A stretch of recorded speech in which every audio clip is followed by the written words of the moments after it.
Yeah, where's this music?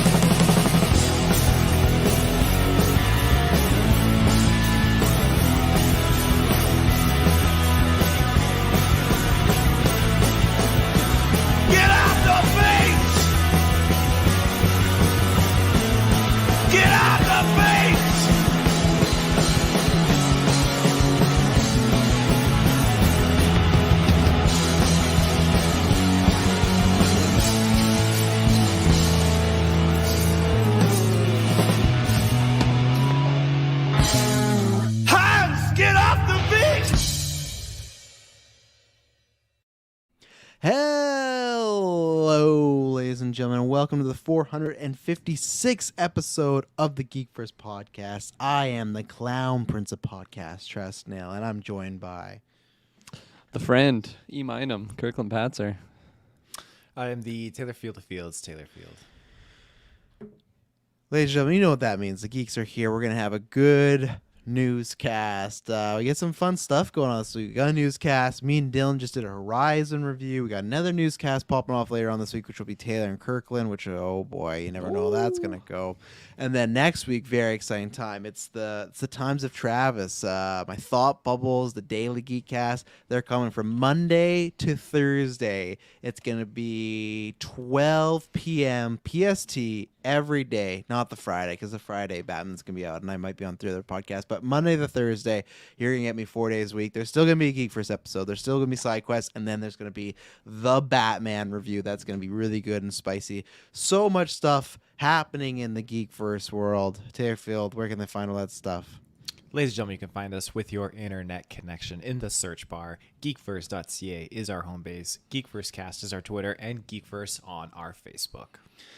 Yeah, so there you go. That's all the links you need right there. We're going to be talking about this episode is sponsored by Manscaped, but we'll bring that up later because Taylor has a juicy story apparently about Manscaped. He teased us all the way from like last week, though, so that's going to be very interesting. We're talking about Marvel. We're talking about, the Batman Calzone review. I guess I haven't done that, S-Bubs. I say I will save that because a good reminder, After 9 is this weekend. After 9 is happening Sunday, 9 p.m. PST.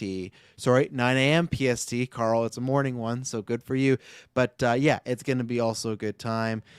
That's when I think I'll talk about the calzone there, because I think in general I want to talk about pizza, because we've done this before where I think we've talked about chips, we've talked about fast food joints, but today in the GeekVerse chatter, I guess it was yesterday, we were talking about different types of pizzas and like where and everything like that. Like, and I just want a little preview. Kirkland, I know they're not the greatest pizzas, but you got one option, especially it's 50% off Mondays yesterday. You got one option, Papa John's or Domino's. What are you going with? There's only one right answer. I don't think I've ever been to Papa John's. I think I might have had it like once, and it was like 2 days old from a buddy or something like that. Domino's, 5-minute walk up the road. I'm going to have to go Domino's. It's so close to me. This is an extremely biased pick. I don't think this qualifies at all. Domino's is very right. like average, but it's available everywhere. You know what you're getting. It's okay. It's all right. It's not A+ pizza by far, but it'll get the job done. Do you like Boston pizza? Is that like Absolutely. Would you put it over Domino's? Probably. I haven't had it in a long time. Spicy pierogi ain't nothing to fuck with. 100%, and that's why we're gonna save that for Sunday, because I have so much to talk about with this stuff. Because there's so many eras. So good thing you bringing that up there. S-Bubs Domo easy win. Absolutely, it's like the easiest win. I used to be such a Papa John's guy. Papa John's, is that the racist pizza? That it was the racist pizza. Everyone go watch. The pizza's not racist. What? Come on. If a racist makes the pizza, does that make the pizza racist, though? He doesn't make the pizza. He's just like in the boardroom. He definitely made a few. He definitely made a few. But no, you got to watch the video of that guy. Have you guys ever seen the interview of the after? No. When they talk. Oh, okay. Taylor, can you pull up? Oh, fuck, we have no audio. God damn it. I know there must be a way. I swear I've seen someone on StreamYards do it. I guess what you got to do is pull the clip before.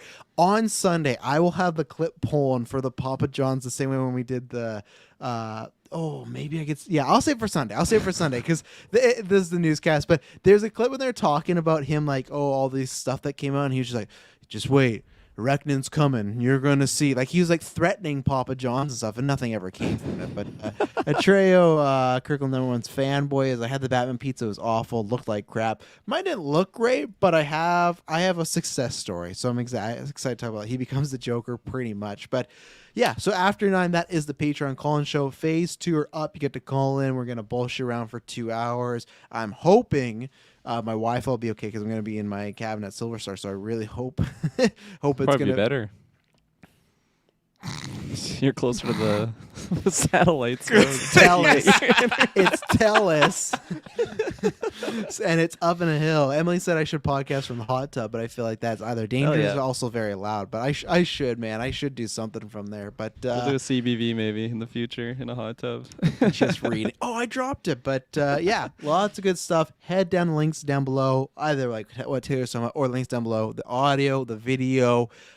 All our separate feeds for side quests, the reviews, the news, the podcast network. Go listen to DC Alliance because how we had a laughing fit during a trail. Uncharted was National Treasure 3. I'm so intrigued now. I love it. National Treasure. Yeah, none of us saw Uncharted, so there you go. What was I gonna say? Go check out DC Alliance because as a couple weeks ago when we were having a laughing fit on the Boba Fett finale, I got Clay and Hines good, and Clay can admit this. Hines is not gonna say it, but I pissed off Hines legitimately a little bit until I kind of let in. I was joking, but he was mad with what I said. I just popped in. They had like 5 minutes ago, and I just popped in. I'm gonna troll Hines right here, and it absolutely worked. It was great. So I was happy that was my best contribution. You think he was like actually mad, or do you know he was? I think he was for a second. His face, I could tell he was a little. He was no, he was mad. He was annoyed. He was annoyed and stuff like that. So, yeah, lots of good stuff. Best thing to do is head over to Patreon because, like I said, you can get the After 9 call-in link and come join us. But also, you can get episodes ad-free, exclusive, early, things like that. Updates right now. You can vote for the Golden Geeks. I'm excited because I won't reveal who, of course, but so far the first 3 categories have been blowaways for who the winners are. So I'm excited to see what's going to happen in these next few. We're doing the MCU first and then the regular Golden Geek. So definitely check that out. Yeah, you guys get to, these are legitimately winners, yeah, Clay brings this up. Hines blocked me from commenting anymore. Once I put the comment, he blocked me. This is my own channel. I created GeekVerse. He has he makes money from a podcast because of me, and he blocked me, the bastard, So I think I might watch Uncharted this week. I've only played 35 minutes of Uncharted 4, no other games, so I'll be unbiased. Yeah, anytime I saw a trailer, I just couldn't get myself to want to go see it. And I thought about, because I have the movie club for Landmark and Cineplex, and I get a free movie every month. So I have 2 free movies, and I could see it, but I just couldn't do it. And I spent my time watching Texas Chainsaw Massacre, which maybe I made a mistake. Oof. And me and Taylor will talk about that later. But yeah, I'm excited to see Uncharted on Netflix or something like that in the future. But you know what I am really excited for is May, because we got Batman coming up. We got Kenobi, but for Marvels, and we got fucking Moon Knight. But what we got coming up big time for Marvel is... Kirklin's gone. What we got? I heard Shay shouting, so he's muted himself and he's off cam. He doesn't want us to catch him or call him out at all. What bad boyfriend thing is he doing now? He's like, just go out, get out. There's a roadie, fixing the lights in the background. Oh, there you go. Show them. Yeah. So, but May, very excited. Also, we talked about this, and thanks a couple weeks ago. The Super Bowl episode did really well for us. Doctor Strange and the Multiverse of Madness is coming out, and there's tons of things happening. What are you giggling about over there, Taylor? Fight scene taking place in Papa John's coincidentally. And to be before, one other thing though too, for this is breaking the fourth wall. Are your guys' StreamYard comments? Mine are completely behind. All right, now all I can see is Atreyo's right there, and I can't see the ones you just shared. You gotta get that LAN wire set up. That's not it. That's never. It probably is. That's honestly. never been a problem. Fuck off. But anyways. What I stumbled as Bubs again about pizza with Little Caesars is so they're doing that Batman calzone thing, and it's so funny because they release a behind the scenes 1-minute clip of Batman. Of course, like a horror, I watched it, but as they're doing that, in one of the shots, Gotham City has a Little Caesars ad or something like that, and I get product placement, I get what you need to do to sell a movie and make money. That just doesn't sit right with me. I don't like Little Caesars like on some Batman's billboard. gonna be wearing like sponsors. Yeah, battering. It's like a fucking breadstick and everything like that. So I'll rant more about that when we get to After 9. But anyway, so going back to May, Doctor Strange Multiverse of Madness. It is coming out. Obviously, we got Strange in there. We got Wanda. We had a crazy trailer, which I'm excited because actually I don't think Ted's given his thoughts about the trailer at all on the podcast form. So we can talk to him about that. But so I have two rumors for you. And also, I think because S-Bubs is in this chat, he did something that Hines, well, I guess because his page did that, he did something that Hines has been bugging me to do. And I want to rate his list because his the Reddit tier, which S-Bubs, confirm or not confirm this. Do you run that? I know you run the account, but you run the Marvel Studios Spoilers Reddit forum? If so, congratulations, because you got lots of followers on there. If not, then you're taking credit for someone else's work. But I'm going to get to share that link. I'm going to get Taylor or Kirkland to do a share screen because they had a very good breakdown because people are always asking me about tiers of scoopers and stuff like that. That was really good. So what this is leading to is we got two reports this past week. Not really reports, but we have like two things. So, Taylorfield, one, what did you think of that last trailer? Because you haven't shared your thoughts. And then two, who do you want to start with, the Deadpool or the Wolverine? But trailer thoughts first. Yeah, the trailer was a lot to unpack. I was standing in the dollar store with Madison, and I was like, okay, we got to stop, and we need to actually like dive into this. So we're in the aisle. I had the audio blasted to full, and I was just trying to listen to everything and just kind of detect everything that was going on. And I loved it. It was exceedingly just more wackier than the last, really kind of diving into a whole variety of new stuff. And then it ended with that insane moment like, oh my God, like, are they really going there? I think they're going to go there. So I'm excited to talk about that, but I'm just... sorry, I'm wondering what's going on. Are those nail polish? Yeah, God. What are you asking? What you grabbing back there? They're essential oils. Okay. Oh, sage? Oh, yeah, we got the same ones too. Oh yeah, the little holder. Ours are in a little travel case, but like they're the like ointment ones you rub on your body, right? Yeah, that's right. Yeah, they're so good. I didn't know I was casting with my fucking 50-year-old mothers over here, but Hey. continue. They're good. I didn't ask to highlight my oils. Okay, you're the one that was asking about it.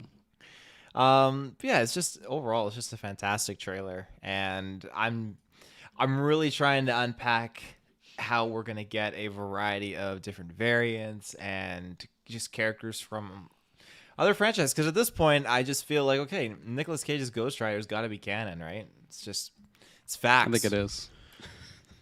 No, I don't know about that. Multiverse of him in there. There's we'll multiverse see. of me as Spider-Man somewhere in the MCU at this point. We're gonna talk about Espos. He says he doesn't run that account. That's what I thought, but I was like, at first I wasn't sure. But we'll bring this up after because I have a really good story about his point here about full circle cinema here. The GUA chat someone was pretty fired up about. So we're gonna save that to the end there, the tier scooper list. But Tare, who do you want to go with first, Deadpool or Wolverine?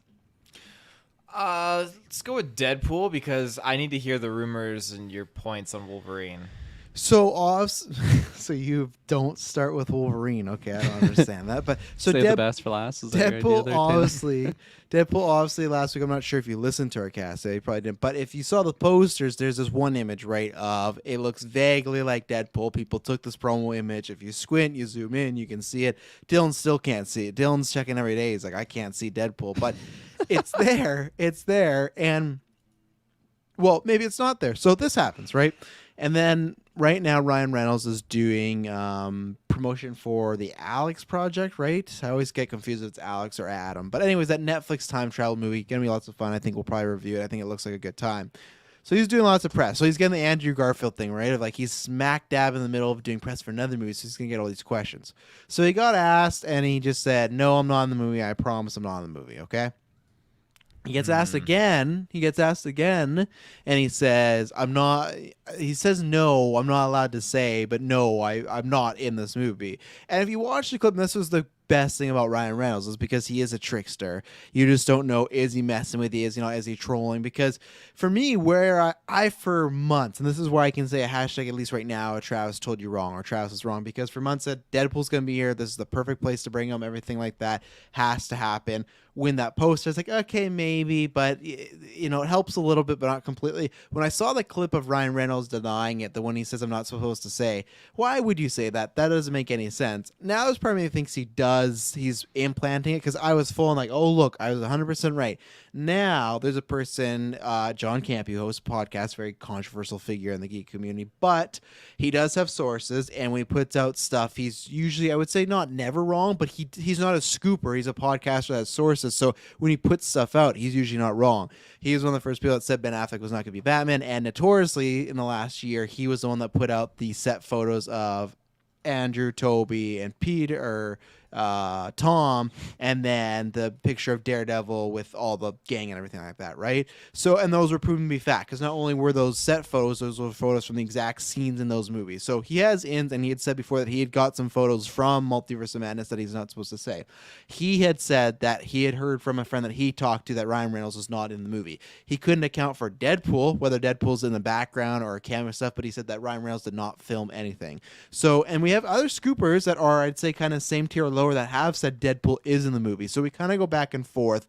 I am going with the person as far as him saying no just because of his recent track record. But Taylor Field, where are you on the Deadpool and this of it? And if he does not appear in Doctor Strange, where would he? Because to me, I thought like Doctor Strange is a perfect place. Multiverse of Madness, you can have some fun there. But if he doesn't appear there, it's not that I'm getting more worried, but I do get a more tad concerned, because I'm the guy that keeps saying I'll believe the rated R Marvel Studio movie when I see it. You know, I keep talking about it, but until we get like a director and a production date, they could pull the plug at any moment on that and just say, oh, you know, it just didn't work out. Ryan's a busy guy. We're busy. Stuff like that. So do you think he'll appear in Multiverse of Madness? And if not, where? I genuinely believe that he will appear in Multiverse of Madness. I think the groundwork is there for it. It makes sense. I do also believe, or not believe, if you want to call it that, when these actors now say like, hey, I'm not in the movie, like I'm not connected to it or whatever. Yeah. And I default to Exhibit A, the Andrew Garfield of No Way Home. So I think that's just kind of like all the evidence you need, really. Like whenever they say like, oh yeah, like, yeah, thank you. I don't want to be down below. I want to be on top. Fuck me, right? I just think that, I do think that it's just, it's going to happen. And I don't at all. I don't believe that for 1 second that he's I'm just rambling now. Like all in all, like yeah. So you think Ryan Reynolds is in Deadpool? Every time you're moving the screens around. You think Ryan Reynolds is in Doctor Strange? Oh yeah. Okay, so I'm a no, and I'm a no. I'm getting worried. Taylor's a yes. Let's say he doesn't appear in Doctor Strange. Where would you see him after that? If he does appear in Doctor Strange? No, does not. Like, is it just going to be, okay, the first time we'll see Deadpool in the MCU is a solo film? Does that lessen your odds of that movie actually happening? Do you think they debut him somewhere else? Where could it be? Oh, probably would be solo film, to be honest. But I'm saying that only because I can't think of anything off the top of my head of where else he would populate with. Because I mean, I don't see him really appearing with Spider-Man as much as I would love to see that. I don't know if they would use their Spider-Man because they only have so many they can run with. So many little like insertions of Spider-Man into their Spider-Verse too. Yeah, yeah. There you go. Not even live action, but yeah, it's hard to say because I feel like everything we're getting right now, I couldn't see him in like Armor Wars. I couldn't see him in like Secret Invasion. Couldn't see him in Captain Marvel 2. Yeah. Maybe like another Avengers movie or something, but even then, I just feel like the best place to really showcase is when we're getting into the whole variety of different variants, and he's gonna pull some bullshit. We've seen him mess the timeline already. He was doing it before the MCU was doing it with Deadpool 2, right? So I think there's a strong chance. No, really, Clay? You always got some hot takes. You see him getting a limited series at D+.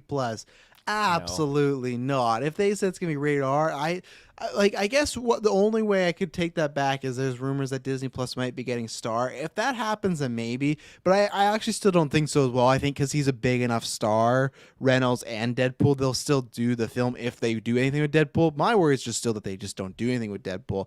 Atreyo, I guess we could ask that right now because I don't want to forget and the comment get bumped up. So I'm bringing this up because Brent had also brought this up in Marvel Alliance, and it's a very interesting theory. So people have this new theory that the MCU is in a post No More Mutants mutants world. So obviously we read House of M and remember what Wanda does in there, right? No more mutants creates a new multiverse, whole new reality.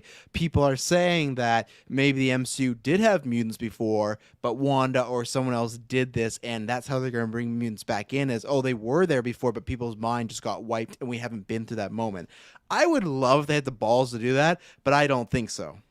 I don't like that. You don't like it? I don't like that. I don't want this big like event, like an inclusion of the mutants, which is a whole, just it's a whole population of people. Like that's a huge chunk of individuals. That's bigger than the Black Widows that are out there in the world. I would hope. I would hope, yeah. Maybe the Black Widows outpower them, but I don't know. I just don't like the idea of, oh, they were just mind wiped, and that's why we didn't know about them until, however many movies in that we are So, explanation. That's just if you were mind wiped, like, wouldn't you Yeah. just like wake up and like one day in the shower, like, whoa, I'm spitting acid out? I No, wonder what's because going she on. gets rid of their mutant genes, remember? Oh, okay. Fuck, yeah. Wolverine's Oh, like, it would literally just start Icarus, but it would literally just start all over again. Like, oh, I'm immune. No, they lose their powers, or I think like most of them lose their powers, and then the people don't remember things. But obviously in House of M, like people have all these different storylines, right? And they become almost different people and things like that. So I don't think so. I think it's a fun theory. I would love it that I think Chris maybe mentioned this, whether it was a theory or something he thought of. I would love if the Professor X that's on the Illuminati has that experience where he's from a world where no more mutants happen. Yeah. And he could be like, yeah, this Wanda girl, like she might seem nice now, but if she turns, or she might already be turned, but either way, like this is what she's done over here. This is what she's capable of. You need to look out. So I think it's a fun theory, the whole the no more mutants in a post world, because I'm always down for, as a Knights of the Old Republic mega fan, I'm always down for us as the viewer slash protagonist not knowing something and then a big reveal. It's like, I'm your father, right? So if it's a twist that's done well, and at the same time, I think they could work it in, but I think that also it's kind of like Eternals, where it does create something crazy, but at the same time that could attribute to why Wolverine, he was in the Civil War, he did all these things, but that's why he disappeared, and that's why Xavier disappeared, all these things. So it could work, but I also just think that's almost too big for the general audience to take in, that one, to me. Yeah, absolutely.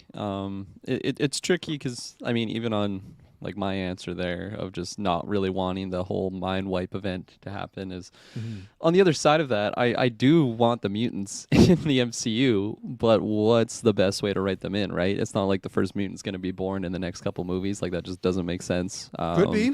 Maybe just who was the original mutant? He's probably well known. Apocalypse, I'm pretty sure. Oh, yeah. Yeah. Oscar Isaac comes back to reprieve his Listen, MC we know role. you have Moon Knight, but we're gonna bring you back as Apocalypse again. He's like, fuck yeah, I've been waiting to do proper justice with that character. my favorite thing about that whole thing is when they reveal him at Comic-Con, and there's this clip of he walks, and he's just like, it looks good, yeah, and the crowd's like, yeah, and then years later, Oscar Isaac's like, man, I hated that look, like, but good job, like, doing this thing. But I just remember the internet just bagging on Apocalypse and him just going out there like, look at that, yeah. And no, like, people were nice, they cheered, but Playing the knowing, games. knowing we're not with you, Oscar. But Yeah, we support you, Oscar, but your character sucks. it's so much makeup you forget. That's a good thing, It's true. I feel like when I first saw it, I didn't even realize it was him, honestly, until afterwards. But what was I even going on about? Oh yeah, like I think the multiverse stuff, that is a plausible excuse. I think to actually introduce mutant type characters into the MCU, especially with Charles. I'm really excited to just get that explanation of what's been going on, like his own experience of dealing with some of the characters that'll be big bads and stuff. So I don't know. I'm so just bouncing on either side of like this whole mutant ordeal. It's such a big deal, honestly. Just have that whole mutant plethora to enter the MCU, and it's one of those things, it's kind of inevitable, like we're gonna get there eventually, but I hope they stick the landing, because I feel like because it's such a big deal, if it's not tackled the right way, it could leave myself and many others like kind of bitter moving forward. But we'll probably get another Endgame type movie and just completely fucking forget about it and just praise the MCU and how amazing Kevin Feige is and everything. Went from Eternals to No Way Home. It can happen, Yeah, you went true. from the worst to me, arguably the best one. Couple months, yeah, exactly. Yeah, exactly. It's not even a couple. 1 month.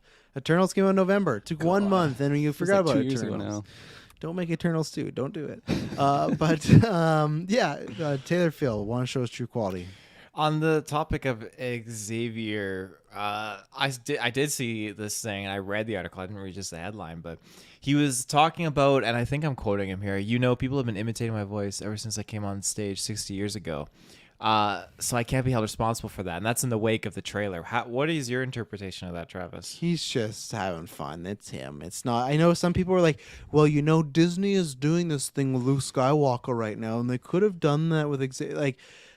I guess maybe there's something with the Fox films they could, but I really don't think so. I don't like. I think Disney could maybe do that down the line, but they like the differences with Luke Skywalker is you can't get Mark Hamill that age, and you could make the complete argument of, hey, you could get an actor, sure, but if they want to go this route of looking exactly like Mark Hamill, they can't. Xavier is classically most of the time a 50-year-old plus man. I know Stewart is much older than that now, but still.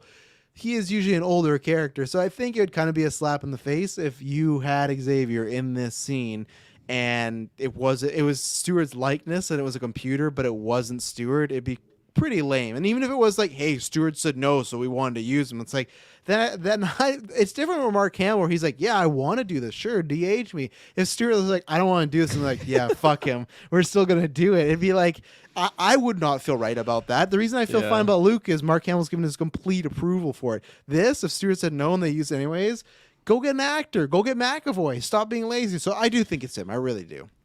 What about you, Kirklin? Can you give me the question word for word?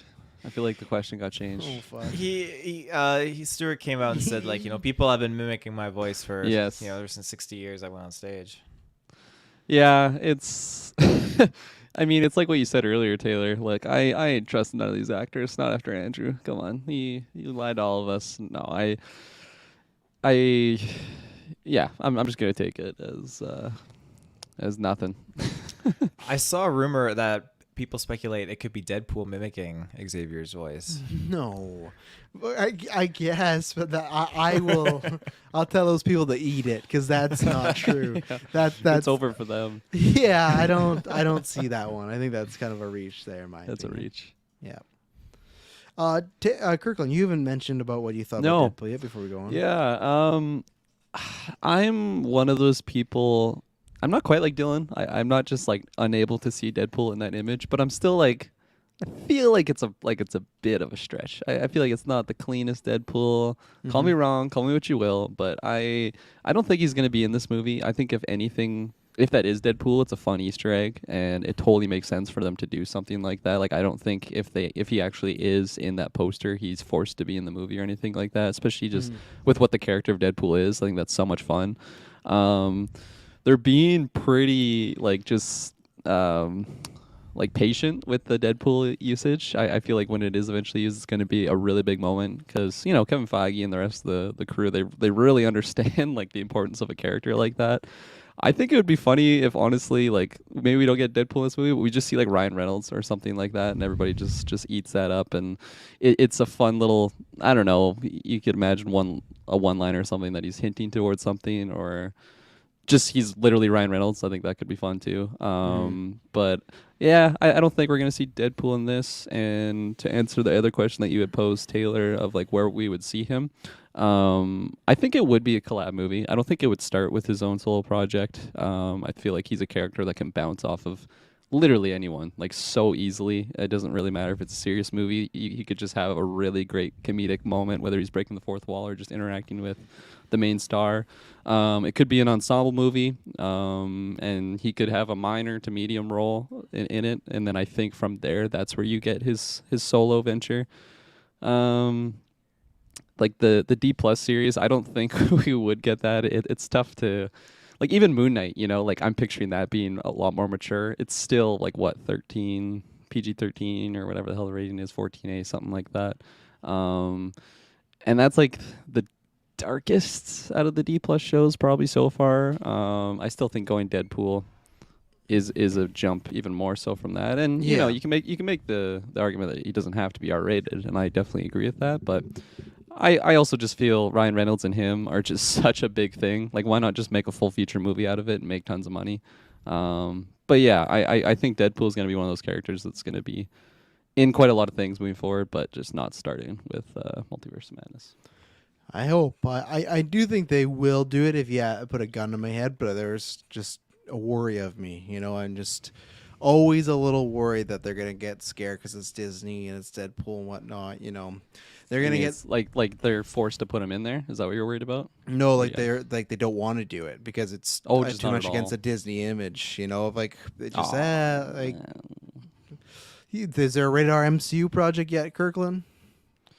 All the Eternals, MCU sex things. scene, Yeah, extended Eternals. all the because this is the thing. If he is in the MCU, you will have a franchise or an entry into the franchise that a certain group of people cannot, or as far as the ratings, should not be watching. Right? Where you haven't had that yet. Even Moon Knight is PG-13 or PG-14. All the Disney Plus shows have been that way. So anybody that was going on about like, man, Moon Knight's for sure gonna be rated R. They're saying Feige's like, oh yeah, this is the hardest we've ever gone with the series. Like I believe him, but all the other shows were PG-14, so that's where it's like they're still in their box. So it's just I always get worried until it happens. I will always be worried they're gonna pull that trigger. So are you more like doubtful? Like just if someone asks you, are we going to get that R-rated Deadpool? And I've always been yes or no? doubtful. Like I said, I'll still say yes, but I've always been doubtful. If he's not in Strange, it does make me a little less doubtful because that to me is such an easy place to put him for just a quick cameo. I don't understand why they don't do it. Another thing I don't understand is why so many people have an outrageous bush, because that's what you got to get rid of with Manscaped. The code GVPOD, you get 20% off and free shipping. You can get off on anything. And you want to be having some cleanness while you're potentially maybe getting off. Because the good thing is, I can't wait in March. We can't say what yet, but there's going to be some new things we're talking about. And I'm very excited to talk about that. But I'm excited to talk about everything we got right now. Right now, I got a nice smooth face because I use the plow. You got the 4K weed whacker. Or not, sorry, the weed whacker. What is the, oh man. What is the, lawnmower? what is the lawnmower? Thank you very much. And you got to be using that because I'm sure there's a few gentlemen who maybe disappointed their ladies a few weeks ago on Valentine's Day. They pulled down the drawers and went, "Oh man, what's this? Like, come on, this is supposed to be a special day. What you do?" I can't see anything. Yeah, I can't even find it. What's going on? You don't want that situation happening on. You gotta get the lawnmower, gotta get the weed whacker, the shirts. I was rocking the shirt this past Saturday because I was having a nice lazy at home, and man, it's just nice and comfy.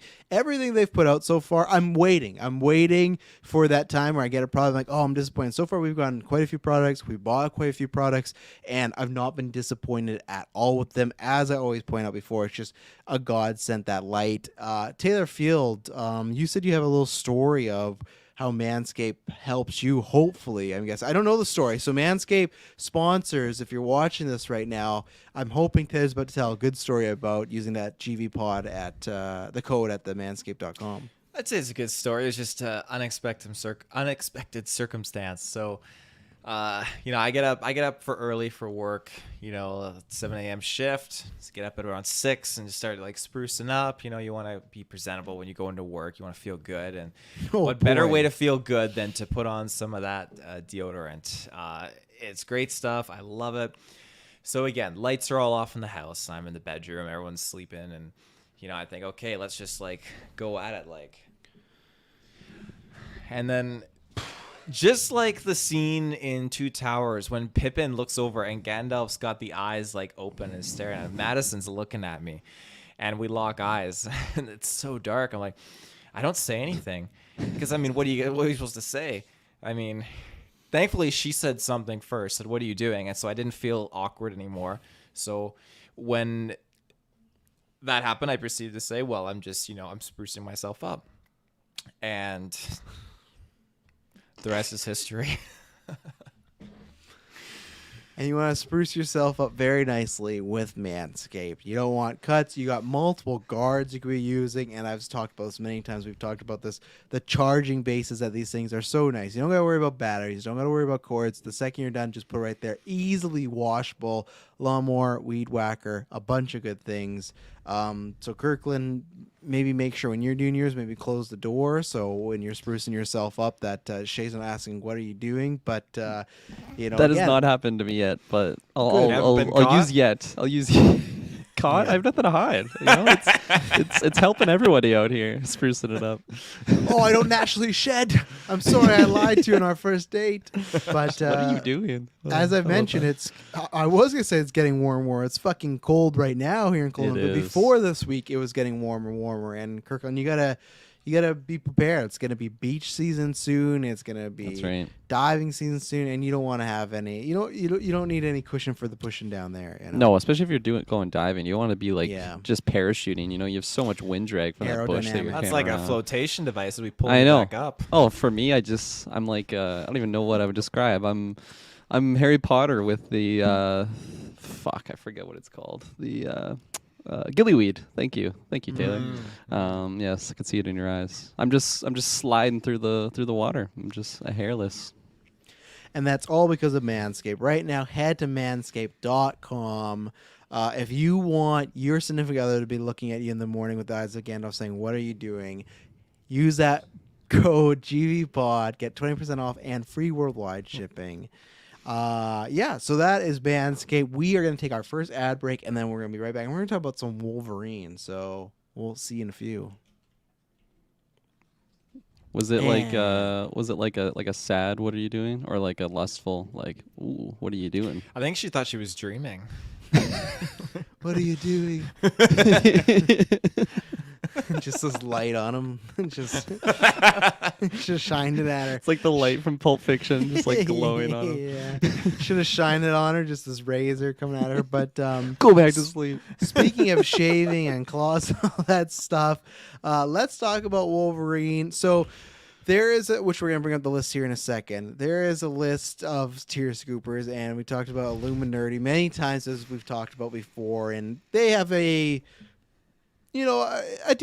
good to decent track record. They've done some things wrong and they've done some things right, but so they didn't put this as a report. And lots of people that run these sites don't do this because if it's a rumor, it's kind of like, well, it wasn't on our name. And we got a good story to tell about that. Why someone from GOA was mad about being banned from a certain subreddit. But if they put this out and it's not with the website, it's like, well, it's not on our name because he put it out there. But he's like the runner. He's one of the main writers or runners of Illuminati. And he had put out that we are going to see a Wolverine in Doctor Strange, but it won't be played by Hugh Jackman. Now, here's the thing for me is I've still said this before where I don't know how I feel about seeing a lot of these characters, like even Xavier, how I feel about seeing them for the first time in the MCU, and it's not the, sacred timeline proper one. I still kind of wish we did have those versions first. The same thing when we're hearing about like, oh, we might meet a Mr. Fantastic in this. It's like, I wish we had our version first, but I'll wait to see Judgment. I'll withhold till I get there because No Way Home was great and it was a similar concept. But at the same time, it's like, well, we might not get a Green Goblin, we might not get a Sandman, or these. We know we're gonna get X-Men, all this stuff, and we're gonna get Wolverine. So Wolverine, that one I think is very tricky as well because I don't think you debut a new actor in there as far as Wolverine. I feel that. I don't know because some people thought, oh, you could get X-23, which is plausible. Oh, you could get the new Wolverine, which is plausible. I think one that's plausible and the one that I've been going with. It's funny, Chris keeps talking about that Xavier is going to be the, maybe the Xavier from the animated series. I think what you're going to get, in my opinion, is we've screenshotted it. We talked about it. There's a moment in the trailer where America Chavez and Doctor Strange are going to an animated universe and they're starting to become animated. I think that is where you're going to get your Wolverine. Wolverine has that show coming up next year, X-Men 97. That's coming back. It's been getting not a reboot, but a revival. They're bringing back the Disney Plus. And one thing that's always been pointed out, it's not, X-Men 97. It's Marvel Studios X-Men 97. They have their branding on it. So I really feel that's what is going to happen, or it'll be something fun. I don't think you will meet the new Wolverine in this movie, and I also don't think you'd get a variant that is like serious. I guess maybe it's selfish, but I just don't really want it here. I want them to save that. So Taylor, again, this could completely not be true. This is a scooper putting this out there, but if it was true, what do you think? Is it possible we could be meeting our new Wolverine here? What do you take from we're going to be seeing a Wolverine in this movie, but it's not played by Hugh Jackman? It's a bold thing to dish out a character that has such a large fan base and has been with fans for a long time, especially a character that is Wolverine. I mean, everyone loves Hugh Jackman, the actor, as Wolverine. It's huge. And so if they were to slide in a replacement character, I mean, I think it's safe to say, okay, well, people can have the satisfaction of knowing that Hugh Jackman's Wolverine is a existing variant Wolverine in the MCU. If we get Patrick Stewart's Xavier, I think that would confirm it right then and there. So I think taking that and going forward, people might be a little bit more open to seeing, okay, a different variant. Like in Loki, we had carbon copy Tom Hiddleston Loki, who was just, running for presidency in the Underrealm, whatever it's called, and a whole bunch of other Lokis that were all the same, but all looked very different. So I think that sets the bar for what we can expect going forward. Same thing with No Way Home. Same thing with Doctor Strange that we're seeing with his other variants. So I think people would receive it probably pretty well, but it depends who they get lined up to play him, because it can't just be, hey, here's this new actor playing a new Wolverine and everyone's just going to run with it. They got to kind of sell it, and we got to go with it. And if a new actor was playing Wolverine, S-Bubs, it would have leaked by now, to be honest. I don't think so. I think, yeah, I definitely do. You do think it would leak, or you don't? I don't think it would leak. Really? And I say this because, have we even seen any Morbius leaks? I think that's because no one cares about Morbius. No one's looking. Nobody knew Toby was in the film. I never saw him. That's not like there's a guy in the corner be like, "Hey, you want some Morbius leaks?" And the guy's like, "No, thank you. That's well, I don't do cocaine anymore." It's the 2010s. You make a good point though, Kirklin. I mean, there was the Andrew stuff, that was leaked, but I mean the Toby stuff, that's a very different thing. But the Toby stuff leaked too. We knew when was it leaked? It was all reported that Toby and Andrew were in there and everything. Who reported it? Like it was confirmed. It was rumored, speculated. We talked about it for like a year, dude, of how Toby's gonna be in this film. Yeah, but that was just us predicting, oh, he's gotta be, it's gotta be. But we didn't have concrete. We were willing it into existence. We were willing it. We didn't see the photo that of Andrew that we can compare now to the scenes and be like, oh yeah, there it is. It all is all for sure. And maybe people can tell me this in the Discord, maybe in the chat. I would like to know the last time Marvel had a big casting that. I think the only one that they had, and it leaked because of reviews, so I will give this one, but is probably Harry Styles as Star Fox. That's the only one I'd think happened where it's oh, we didn't know, we didn't hear, and maybe I'm wrong, maybe that got leaked, but I feel unfortunately, Lucasfilm doesn't always have a plan, but at least they have better secret keepers, because we didn't know about Mark Hamill at all. But look at Rosario Dawson, we did. So I think if it was a cameo, if it was something fun, then sure it wouldn't leak. But if it is, hey, this guy is playing our new Wolverine, I think that would have leaked. I think there's some scoopers out there that would have sniffed that out by now and put it out there. I really, really do. I would applaud them if they didn't. But when's the last time Marvel that didn't happen? We always know when there's something coming. Evan Peters, we had an idea that he was rumored for WandaVision, right? And he popped up. That's just the name of the game. These big actors, it's hard. Is it rumors though, or is it just out of all the predictions, people kind of hone in on the most rumors. Plausible stuff? Majority of the stuff we talk about comes from a scooper, whatever tier it is. When we talk about Toby and Andrew, that was reported by Collider. Jamie Foxx was reported by Variety or Deadline and stuff like that. Alfred Molina, he just revealed it himself. Hey, I'm in the movie.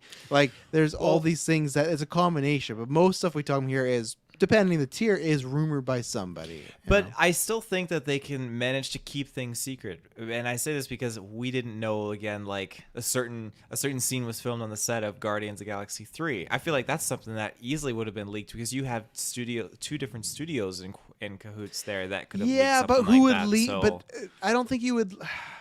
The Who only reason, wouldn't leak that? Because I think that's pretty crazy. No, first of all, it was leaked. Not that Marvel filmed that, but a super did get it right.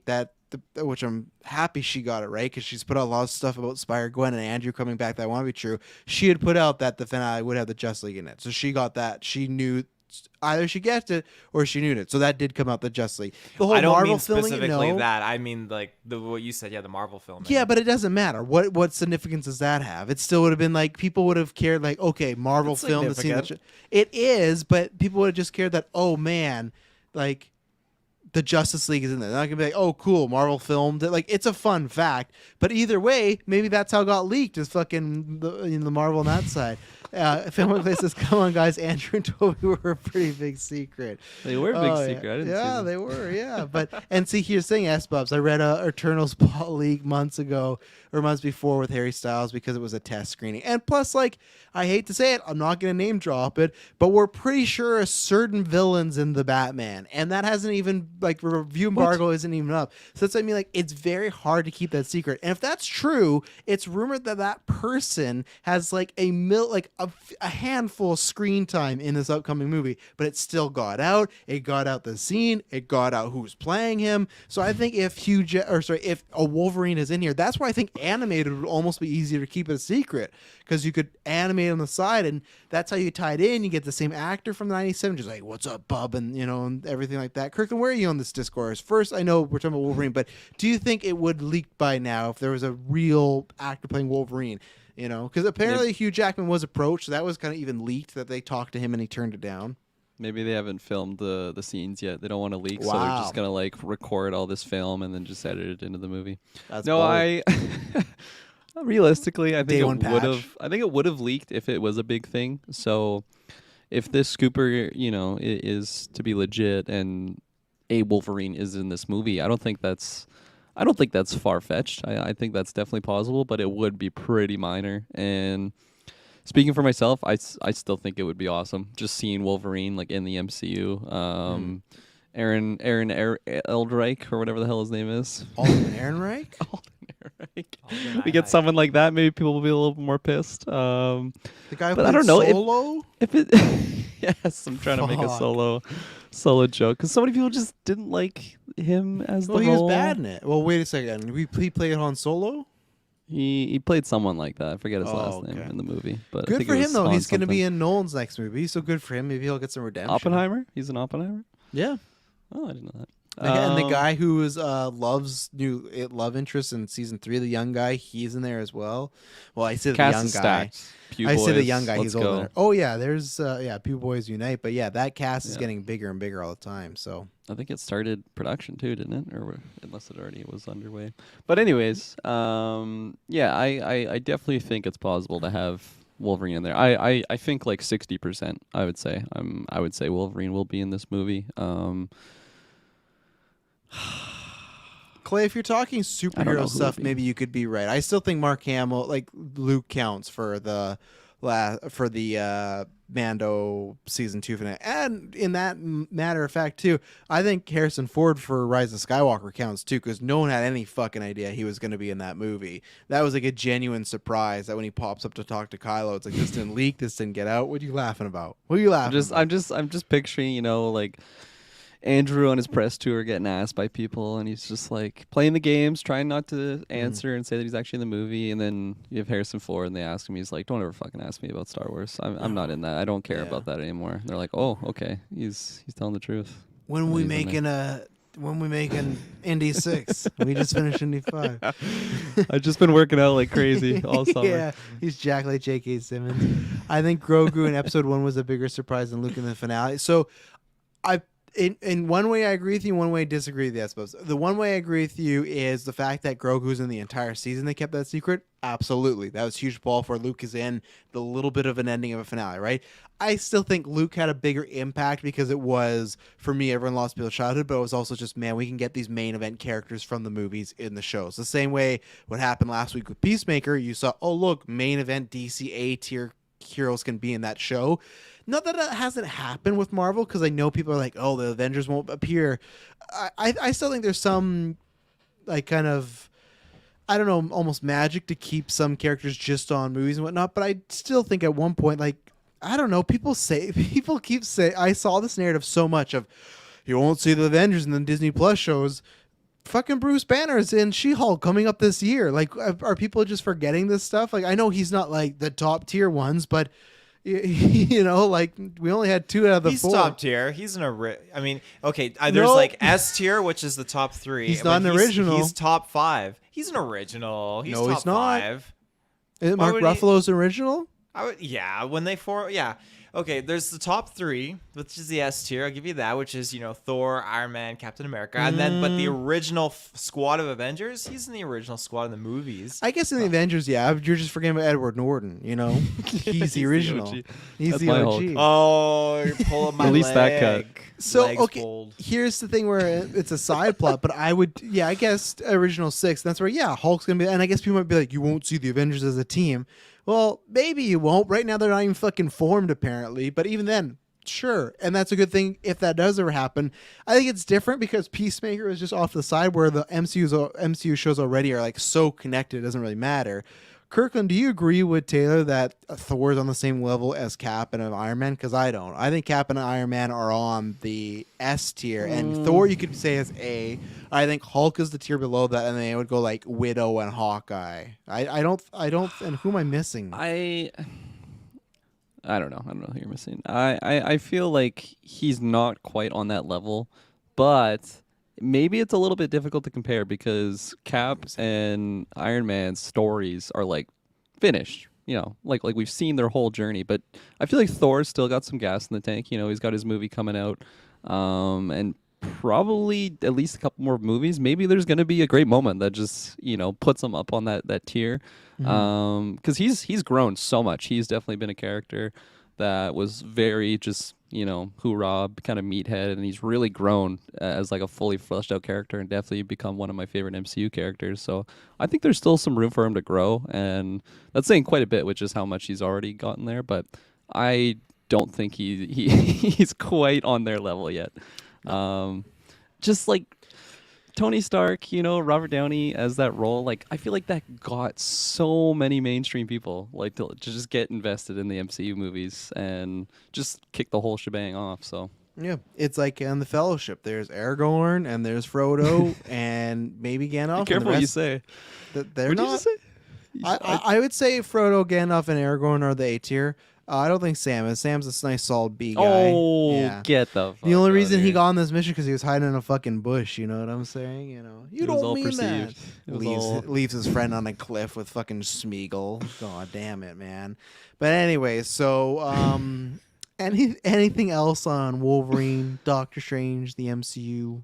On Samwise Gamgee, plenty, but we're not talking about that today, so nothing else to say. I like Samwise, but people give him too much credit. Way No, too fuck, much he's credit. a hero. No, people give Frodo too much credit. He was Absolutely a little bitch. not. He was No, so. he wasn't. He wouldn't have been able to do anything without Sam on that entire journey. He would have got murked by the Nazgul on Weathertop. No. We'll say Oh, yeah. that Sam did not fucking save him there. That All was those potatoes Aelin. he's feeding them. Come on, no, Potatoes, boil, mash them, stick them in a stew. He's a simpleton. That's why Frodo left his ass. He's like, fuck, I can't be around this guy anymore. Oh, Like, look at who they elect as mayor. But no, I like Sam. I just like bugging people. I like Frodo doesn't get enough credit though. Same thing as Harry Potter. What about Boromir? I always love giving you shit with Boromir. Boromir is great, but he's such a disappointment. But I will always say that my favorite character is Aragorn. But to me, the most interesting character in those books is Boromir. As far as just He's the interesting, weaker of the brothers for sure. he 100% is. But I think like the way they On said that. Denethor's eyes. yeah. But that's the flip, and that's why I can't wait to do Lord of the Rings retros because like I think you look at the trajectory that character's put on from. That's why I hate what they did with the Two Towers, the scenes they took out of the extended cut. Which one of you say you don't watch the extended cut? I've seen it.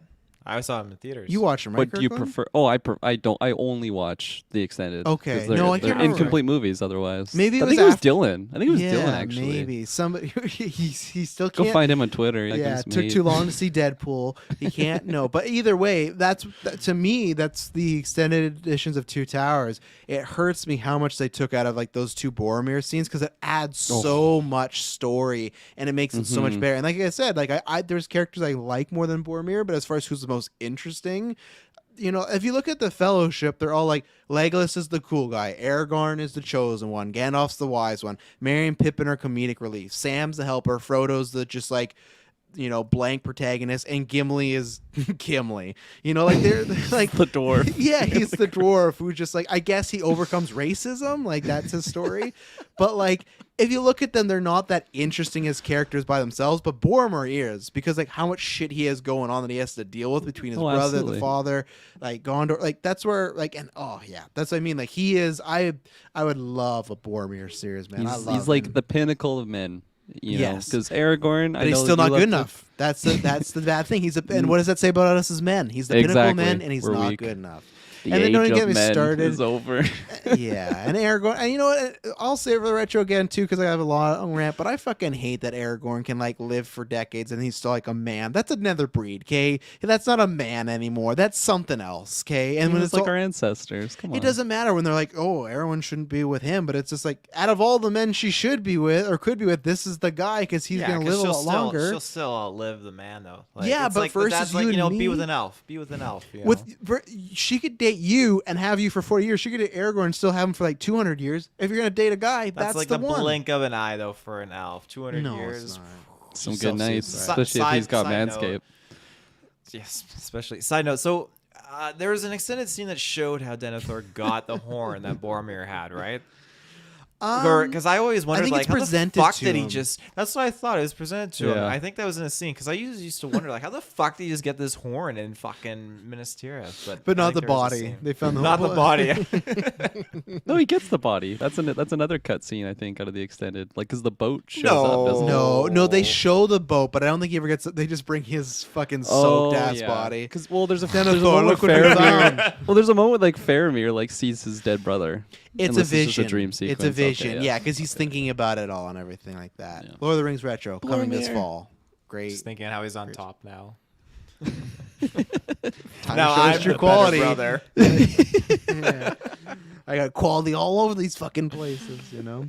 What could be quality is maybe if Lucasfilm decides to, shave up, use Manscaped, and explore those Lucasfilm balls, because there's rumors right now, but this is why I credit this rumor for. This reporter is someone that used to work for Variety, and she works somewhere else now, but someone had, in the wake of, there's some article written about, hey, how with Luke, and it was stemming off the whole Jedi's dealing with emotions, right? And that whole thing of Grogu, you gotta choose this, blah, blah, blah. And she had put out this report and said that I'm hearing that Lucasfilm is interesting in enjoying post-sequel trilogy exploring, not enjoying. You would think they enjoy Star Wars, but no, sometimes you don't think that. Do you even know if an Obi-Wan show's coming out? Like, fuck, this show's out in like how many months, and we don't even got like a teaser? God, I say goddamn. But No leaks anyways, from that show. it doesn't exist. That's why they're gonna keep delaying it. Fuck.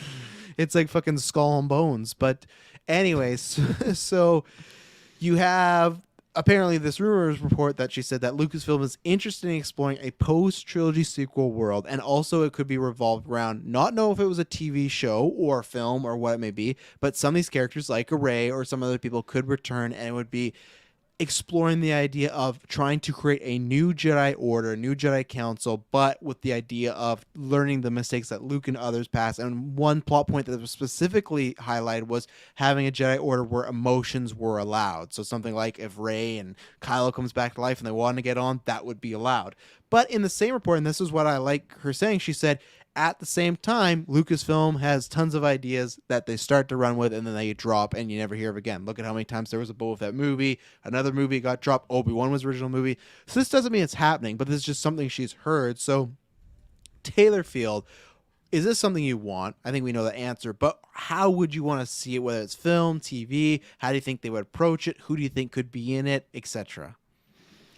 I mean, fuck if I know who else is going to be in it or who I want spearheading it. But what I do know I want is to at least have Dave Filoni touch on it just a little bit, because, I mean, again, this man has mastered the whole Dark Times, Clone Wars era, and he's getting his toes wet by dabbling into these, not sequel era stuff, but stuff that kind of explores the general era of Return of the Jedi, which is great. They're expanding that, and he's working with Jon Favreau and everything. But I would love to see him go beyond that and really dish out some content that is post-sequel trilogy. And I think that I've said it before that like with the storyline we got in the sequel trilogy, like I've rewatched movies many times and I do enjoy it the more I rewatch it. It's a story we got, and there are elements of it that feel like legends to me. So that's fine.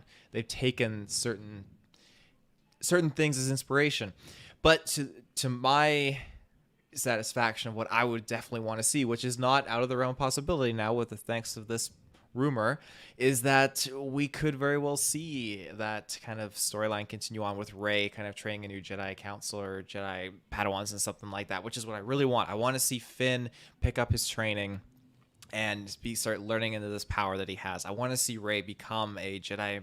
Well, I would give her Jedi Master rank. She's got her own lightsaber and she defeated Palpatine. That's Jedi Master. Taylor, dude, bro. She beats Palpatine. Can't even be a fucking master. No, she's only a Padawan. Yeah. She's a youngling. But no, she is like leading it, and I would love to see her commune with some, Luke Skywalker again, some more Jedi, whatever. And then bring in Grogu. I think that's just the prime time. That's been one of my most favorite kind of things, because he would be. Yeah, like, I was surprised when you're like, I don't know who would be in age. this order. It's like you've been pitching Grogu and Rey for like the past year.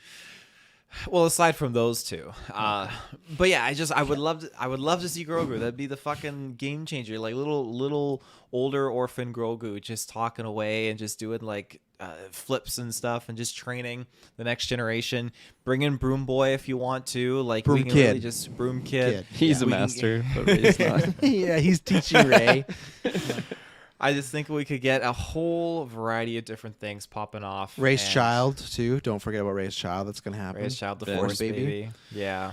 Oh man, I have such a good pitch for that. Yeah, I have such a good pitch of like she's training this kid and people don't know where this kid came from, and she's like, yeah, I just found this kid like somewhere else. Like Rey like goes away on a mission. Like she like there's an order built, and she tells Finn like you're gonna have to watch over this order. Like something's out there, and I go looking at it, and she's back like a couple years later, and she has multiple Padawans with her, but she has this one kid with dark fucking hair, and he looks like a little, just Looking a little attractive. Yeah, like they just deep fake Adam Driver's face onto it. She's like, I don't know who this kid is, but no, and I think that would be so cool if like Finn having his suspicion of like who is this kid. They're not gonna do any of this shit. Like they don't want to be edgy at all. But man, I have such a good pitch in my mind of how you could make that work. You don't even need Big Kylo back. And plus that kid would have like the dark side of like you could play that up of out of all the students be struggling with the dark side, it'd be this kid, but. Shit. I thought I was going to ask something. I thought I had a specific follow-up question. Here's one I would ask you, Taylor. Some people have been saying, and I'm not sure, I think I know where you're probably going to backpedal, but people are like, oh, Ahsoka would be there too. I'm sorry, but to me, I still think Ahsoka's a cheat because I don't care, and Taylor might backpedal this.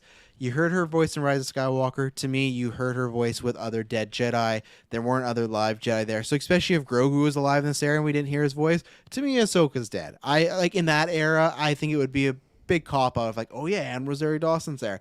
I don't really want that. Where are you on that, Taylor?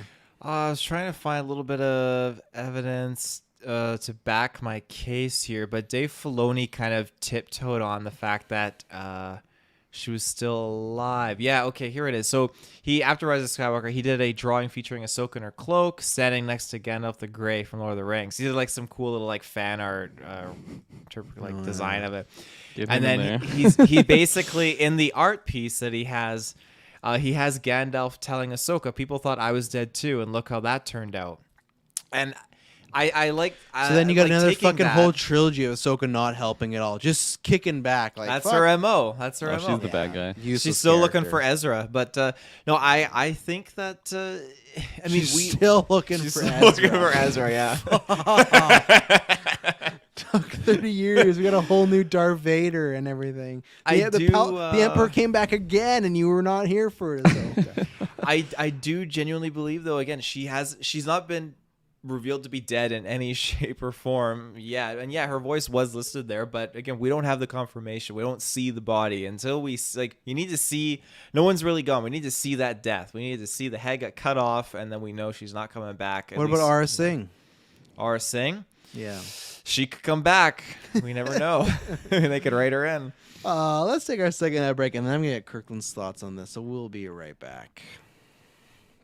And we're back. So, Kirklin, there's a lot there as far as the New Order, who could be in it, but I want your initial thoughts of how do you feel about Ahsoka as far as Rise of Skywalker? People are like, oh yeah, she could be in the show, Rosario Dawson, but how do you feel? I'm clearly one camp of she was in the voice with the other dead Jedi. To me, that's her being dead. If she's not, that's kind of a cheat. Taylor's like, oh, well, you haven't seen the body, doesn't mean. Where are you on as far as, like, let's say, okay, New Order, Rey, Finn, Grogu, and Ahsoka. You pro or forward, and it's in post-sequel trilogy.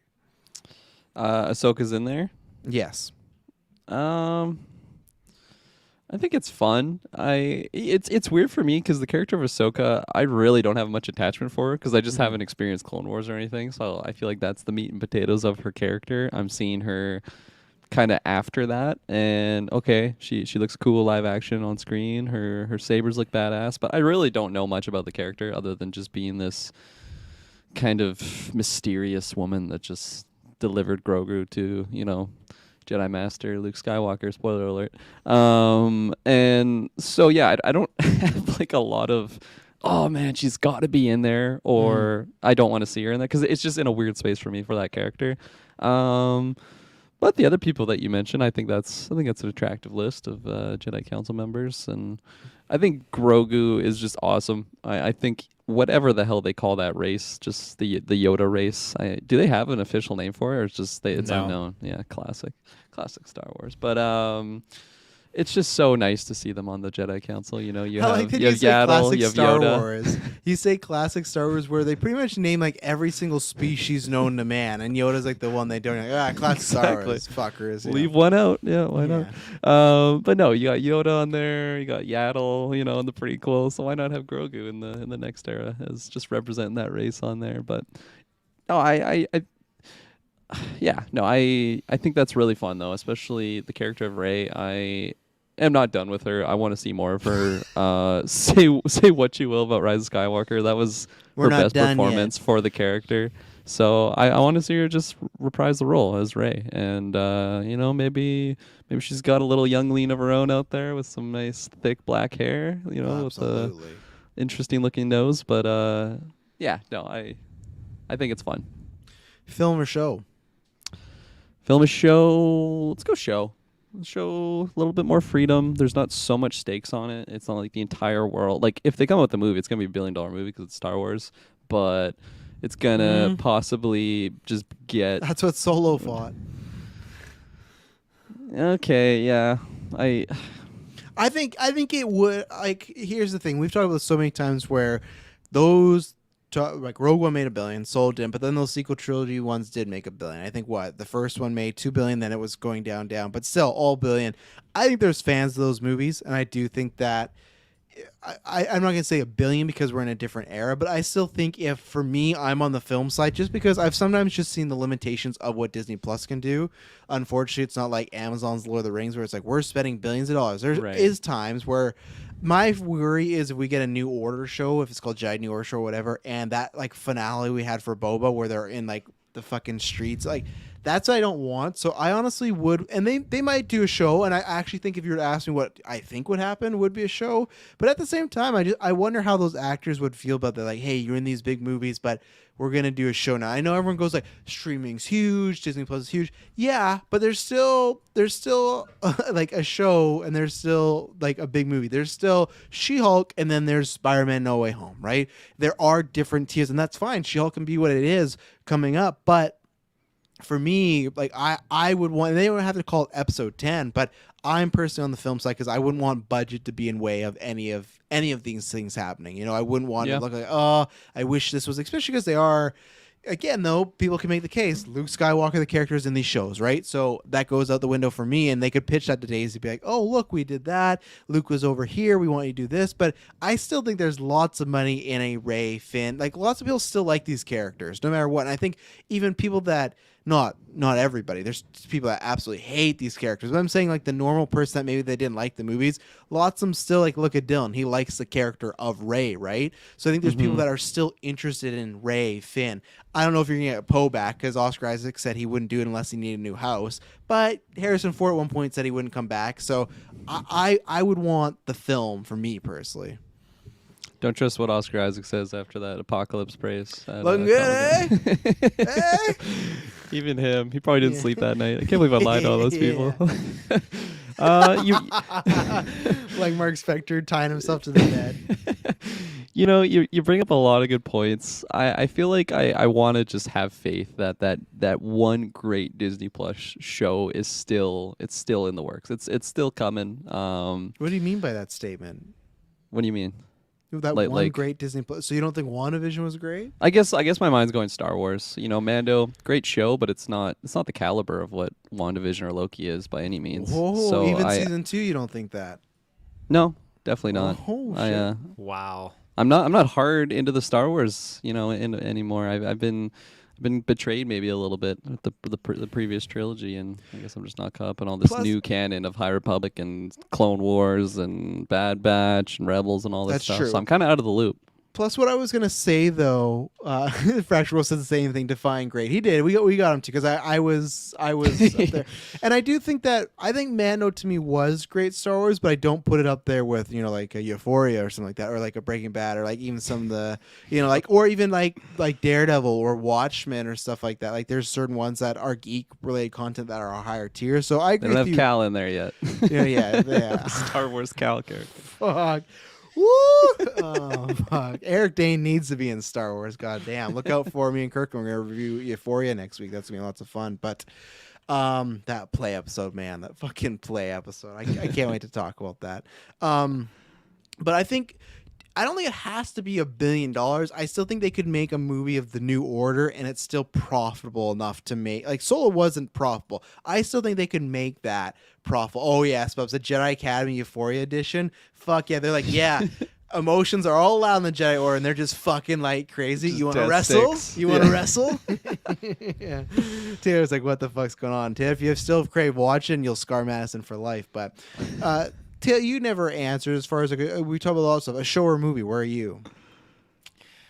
I want it to be a movie. I want us the to epic explore scale, the big Star Wars movie. The sequels. Eat it, Kirkland. Sequel trilogy. That's what I want. But do you think they would pit? But in my opinion, they would not call it episode 10.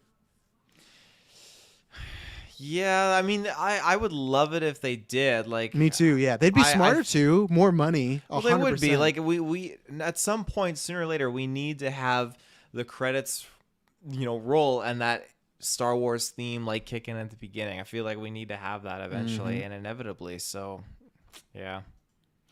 SBub says, yeah, like when is Disney Plus gonna get a Breaking Bad caliber show or Marvel or Star Wars, or is it impossible? See, I don't think it's impossible because to me, Daredevil, I don't know if it's like Daredevil's like Breaking Bad, because Breaking Bad, that's like a GOAT show, like that's like Sopranos, that's like The Wire. I'm not expecting Disney Plus to like have. I expect Disney Plus to have one of the greatest shows of all time next 5 years. No, but to me, when it's like in that consideration for like a top 10, I think it can happen. I think that happened with Daredevil, even though some people are like, oh, it's so dark, you can't do that on Disney. To me, the reason that Daredevil was great, like the darkness helped, but it wasn't the swearing. It wasn't like sexy as Jessica Jones. It was the content, the characters, and the writing. So you can do that. Same thing with Watchmen. Yeah, sure, Regina King and Yahya Abdul-Mateen II are like pounding away in a closet at one point, but that's not what made Watchmen great. It was like the politics of it, the scope, the twists and turns with Ozymandias, stuff like that. So I think it can get there. I think right now, like, again, it feels so crazy because we've had so many shows, but last year was just the first year of these shows, right? It was the first year of these. And other than maybe Iron Man, if you look at those first MCU movies, it's always debatable, right? But we didn't get to those crown jewels with Thor or the first Captain America or Iron Man 2. It was later on when we're hitting those like home runs like Endgame and No Way Home and stuff. And I'm not saying because like, oh, they need the storyline. I'm just saying like you learn what works and learn what doesn't. So I think eventually these Disney Plus shows, whether it's the finale, whether it is the, hey, we need more than 6 episodes, I think they will get to a point where they make a show and we're like, this is, and that's for, honestly, like, I'm not sure if Kirklin feels way. A lot of people feel way about WandaVision. A lot of people feel like that is a top tier, like a great show. I think the finale still, for me, like personally, the ending of the show kind of hurts or downgrades of not being bad, but just like that upper tier of, And I'm sorry, S-Bubs, in the Marvel section, we didn't do the scooper list. I think we're going to do that next week, because next week we have a GV newscast when I'm doing the solo cast each week, and that's going to be some fun topics. So I think we'll save it for that. But there is tiers to, good, greatness and stuff. And I think they will get there one day. Star Wars... Yeah, I just feel like they get in their own way sometimes, because like I said, I think Mando season 2 was great, but now it's really been hurt for me because of what they did in Boba Fett. So now retroactively I would bring that down, So Star Wars, I feel like Star Wars is always so close to that level, and then something happens, and I don't know what that something is, but it just happens. What do you guys think? Do you think like Disney Plus can produce one of those shows that it's hard to say like unanimously in a world where so many people are having their opinions, but a show that you would consider like this is one of the best of the genre as far as comic book or geeks or Star Wars or just even like Breaking Bad, where people are talking like that's the way Watchmen was. Watchmen got nominated for a bunch of Emmys, won Emmys. It was liked more than just for the DC fanboys. Mandalorian, both seasons got nominated for Emmys. They didn't win any, but yeah, I definitely think so. Maybe that's just me. Like I said, just being optimistic. Every time these shows come out, I'm jumping in really wanting just a perfect show. That's pretty high expectations, but I like why not just be optimistic and just want like a great either Star Wars, Marvel, just really anything out of Disney, and pretty much all these streaming platforms. Like I think it's just a really exciting time that we're able to have all these different streaming platforms to actually just put out shows, like it's not just waiting for, I don't know, insert Showtime or something that would be on like a cable network or something like that. Like there's just so many more venues to enjoy these types of shows. So I definitely think it's possible. And again, that just might be me overly optimistic, but no, absolutely. Like Fractured Wolf mentioned Daredevil, pretty damn close to Breaking Bad in his opinion. I haven't seen all Daredevil, but I still think I'd push back. It's tough to compare. You haven't seen all Daredevil. You can't push back yet. Do you agree with that though? That it's not like at all same caliber? Yeah, exactly. But it's I'd say it is the geek equivalent to. If you say, hey, shows based on comic books, anime, Star Wars, stuff like that, Daredevil, and I'm not seeing all like someone would say Dragon Ball Z, but I'm saying like if you're talking about those goats of that franchise, like okay, goats of mob movies, you're talking about Goodfellas, you're talking about Godfather, you're talking about Heat. In the geek sphere, that's where. When you're talking about all time, I'm not going to put that on Disney Plus because I don't even, like same thing with Euphoria. Euphoria is great, but I don't think even in season 2 now I'd be like, oh, this is one of the greatest shows of all time. I might really enjoy it, but I think when you get to that tier, I think that's sort of a whole different tier, and that's just kind of something hard to achieve. That's just like striking lightning, So I think Disney Plus could do that, but it's not. I don't think they designed it to that, and I do think if they do it, it will be in something. Not that I'm saying Moon Knight's going to beat Breaking Bad, but I think it would be something like that where they focus almost the way Black Panther did, where it's almost solely something like by itself contained. Where if it is 100%. Like you got to watch all this stuff, you start to lose that momentum, No, absolutely. You brought up a good point too when you mentioned that, Lucasfilm, even Disney, they have a track record of just getting in their own way, and they have some amazing raw material that they can literally come out with like an Oscar film, but they try to just check too many boxes, and I get it. It's a big. I got distracted by Toro Calican. Stuck with me, partner. Literally killed my entire train of thought, but way to go, S-Bobs. Like it they're trying to check so many boxes because it's such a big product. Like they're trying to just make it accessible to everyone, and in doing that you're kind of running the possibility, or you're ruining the possibility of getting weird and putting something out there that's really artsy or something that maybe is completely unconventional, and maybe like, I don't understand why they don't think that they could go that route, and I don't even know if they think that, but I just feel like they're so preoccupied with Star Wars is one of the biggest names, so it just has to check as many boxes as possible. It has to be as accessible to the general audience every time it comes out. I don't like that personally, because like Acolyte, like if and when that ever comes out, I want that to be extremely weird. I want that to be so different from anything I've seen before. I'm not super banking on it, but that'd be awesome. Like, there's just so much good stuff. You could spend an entire season on politics, all the stuff Taylor loves. All of the trade agreements and all these things, the Confederates. Yeah, exactly. I'm checking your boxes, but maybe, the way that they're looking at it, it's like, well, we don't have a Rancor in there, so that's not going to be fun. I don't know. I'm kind of ranting here, but I feel like I wanted more weird stuff in something like Book of Boba. But then again, it's just like, let's just go on adventures. Yeah. with Simple Fed here. Oh, Simple Fed. And then they do. It comes in like what Taylor, like you're saying, would want that. Some people would look at them like, oh, that's awful, right? And that's where it all comes down to opinion, where like Fractual, he's talking about Daredevil 2 suffers from the bridge between the Defenders, where like I completely disagree. And because lots of other people bring up like, oh, when Punisher goes away in that show, it kind of hurts the show. For me, it's like, no, I love the Electro stuff. Like with all seasons of Daredevil, if I have problems like very minute, I have really no problems at all. And it's the same thing. Like I get the point you were saying there, Fractual, of you were saying that, oh, Mando season 1 was better of season 2 even before Book of Boba, where I would completely disagree. I think Mando season 1 had like a lot of flaws. It was very all over the place. Like it just couldn't find its footing, where season 2 I thought took what season 1 did well and then just amped up and did so good. But then you had a show later on that hurt it. And I guess I haven't even given my opinion, but I've said it many times before that I want that. I want more sequel content. I will like Finn. I like Rey. I do like Poe, so I'd want more of those characters. It shouldn't be a thing where we wait for 20 years till they get older and like, oh, we should have done this now. No, if Disney is a product and they want to churn money, well, do it while these people are younger. The same way people go, man, we never got to see the young Luke, and they always are starving for that content, right? Maybe not as many people like Rey, but still, there's tons of people that do, and I'd be interested. I would love if they take a chapter out of the, no pun intended, out of the High Republic series, where if we could meet a threat that wasn't the Jedi, that would be, or so wasn't the Sith, or wasn't the First Order, that'd be great. I'm not saying eventually, it'd be really cool if you did do a show war movie where, let's say, the first movie is about them versus these villains, and in season 2 or the film 2, it ends on a cliffhanger, and you do, like, imagine just seeing a red lightsaber and you haven't seen a Sith in a while. You'd be like, fuck, like, where did the Sith come from? Like, what's the story here? Like I think there's tons of potential, and I think, even though she's a Skywalker, to get out of that, I think that's the problem. That I love Force Awakens, but Force Awakens at the end felt like, okay, we're going to move forward, but then it was still a lot bogged down. Okay, we're kind of rerunning the original trilogy again. This is a time where I would want new stuff. I don't want a fucking Death Star.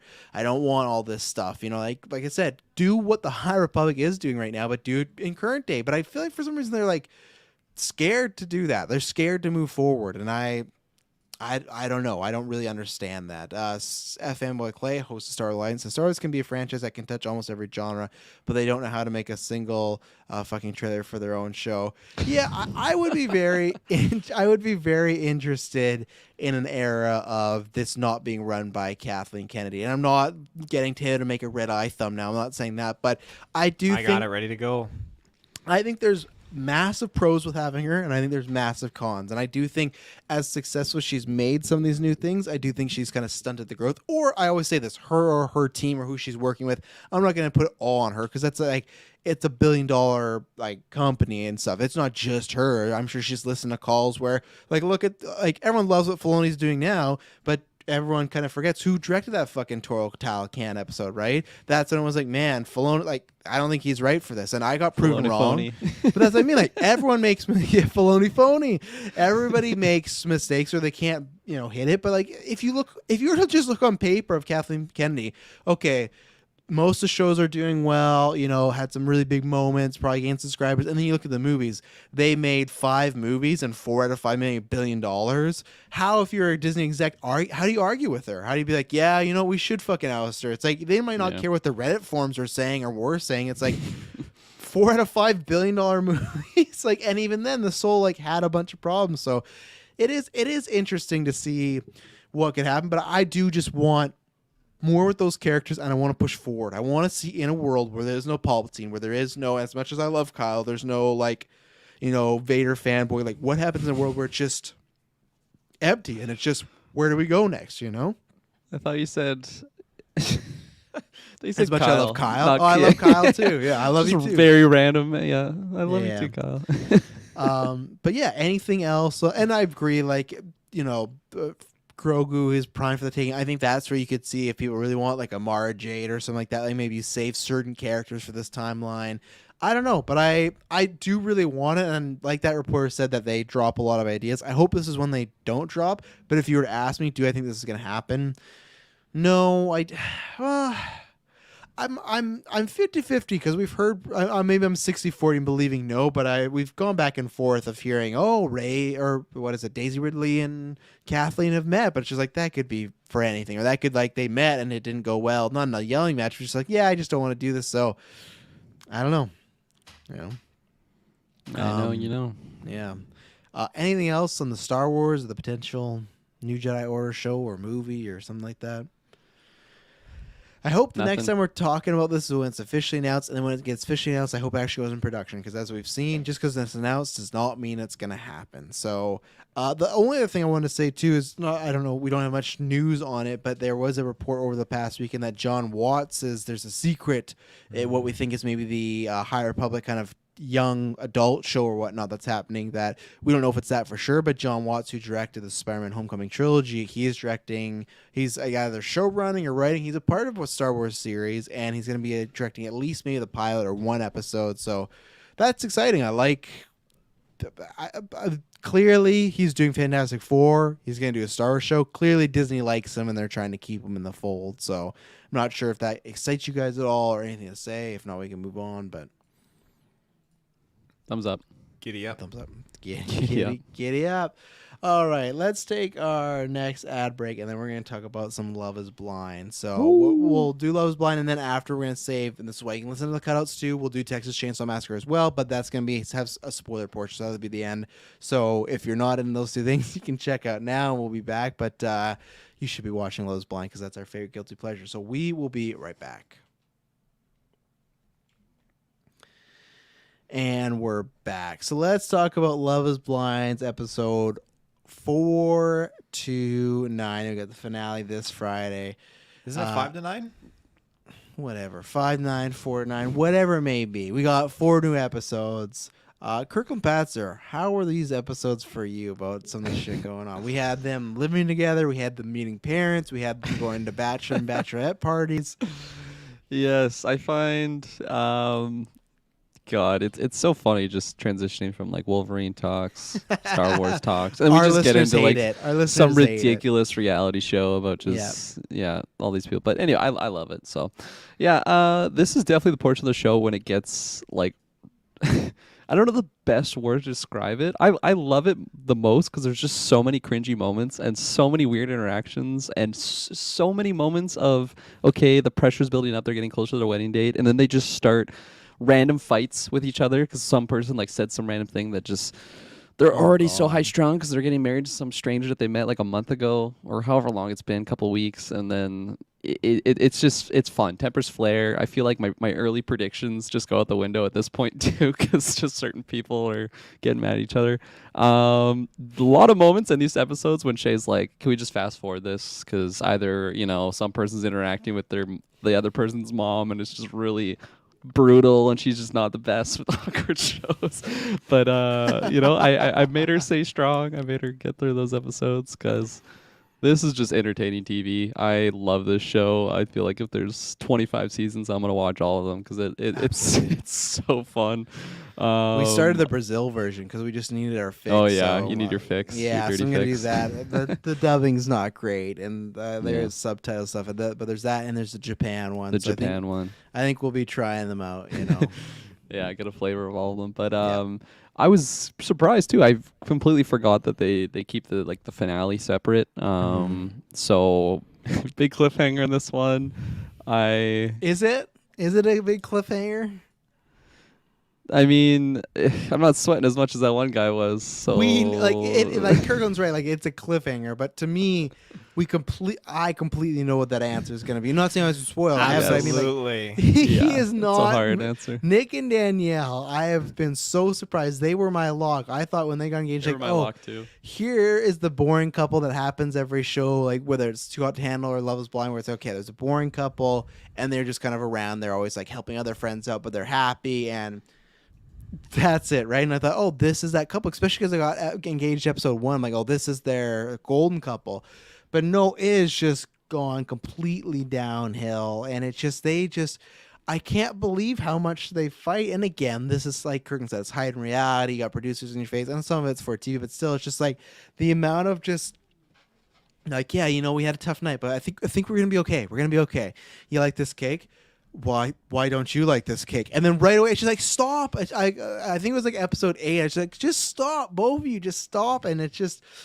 Yeah, no, there's no way he's saying yes. The way I know he's sweating because it's hot, but that's not the only reason he's sweating. He's the only one sweating like that. Come on. No, the priest like, was the like sun's that. on him.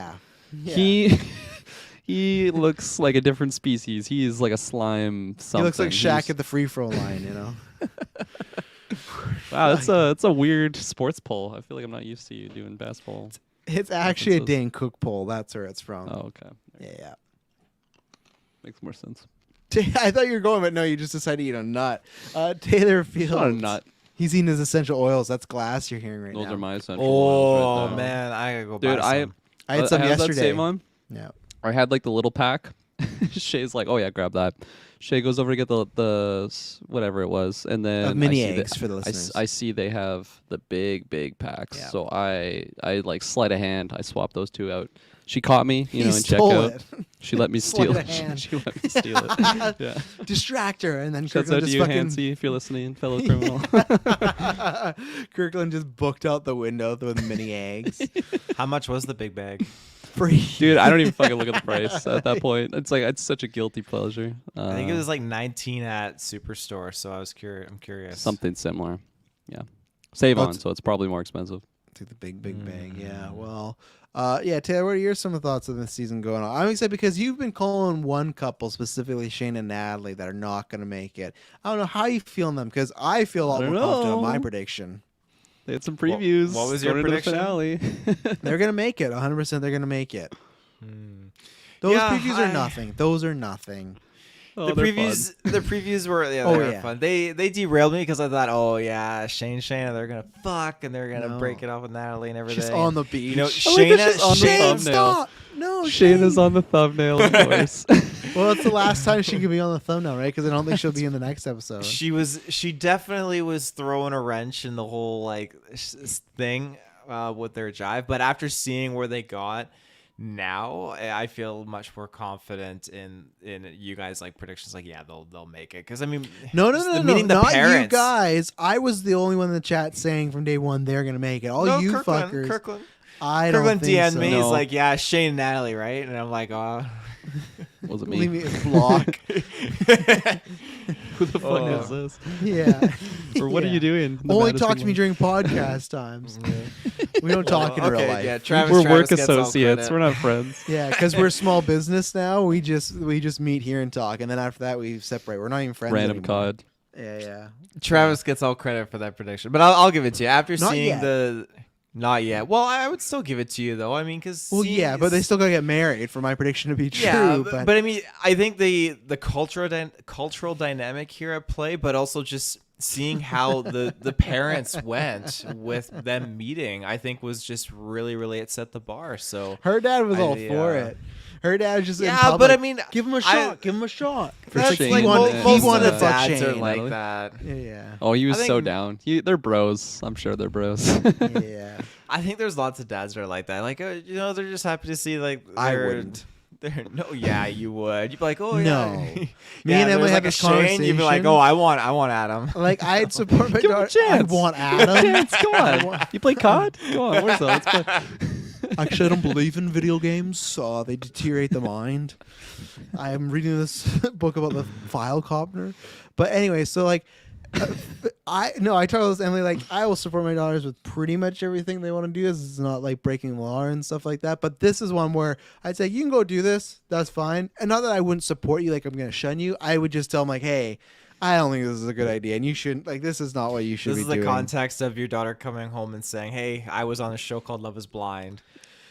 Yeah, she'd have to surprise 3 me. months That's- ago, I went on this show last mine No, we're on season 20. after the wedding. This is what happens. I'm still in the pods. We'll be reviewing Yeah. and Is that Gwen's Gwen? in there or whoever. Yeah. No, that's not Gwen.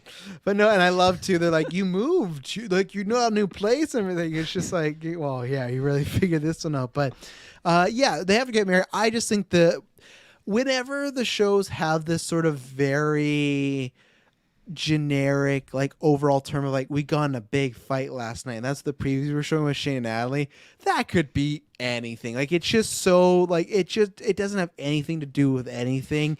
It's the same like I that's why I think it's just gonna be some drama for the show, or maybe they did, but I still think they will be like they'll be getting married. I really do.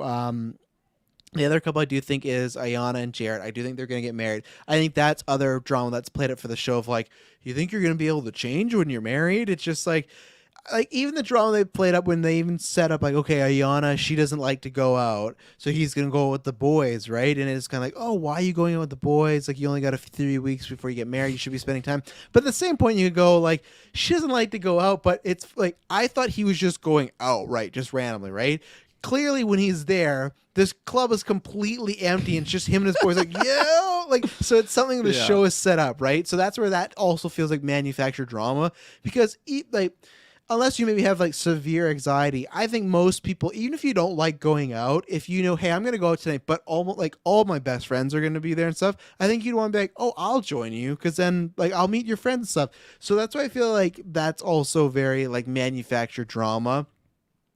Sal and Mal is not going to make it because Sal's a fucking serial killer. I'm telling you, there's like, I don't trust him. No, He's I little love Fabio. Sal. Yeah, he's Sal like is Taylor amazing. Field. He's such a romantic. No, he's playing he's music. an alien. Romantics. No, Romantics. I don't is trust Travis. him. No, I don't. Come on. I would trust Okay, him with my no, heart. yeah, he's definitely He's singing Sal. to me.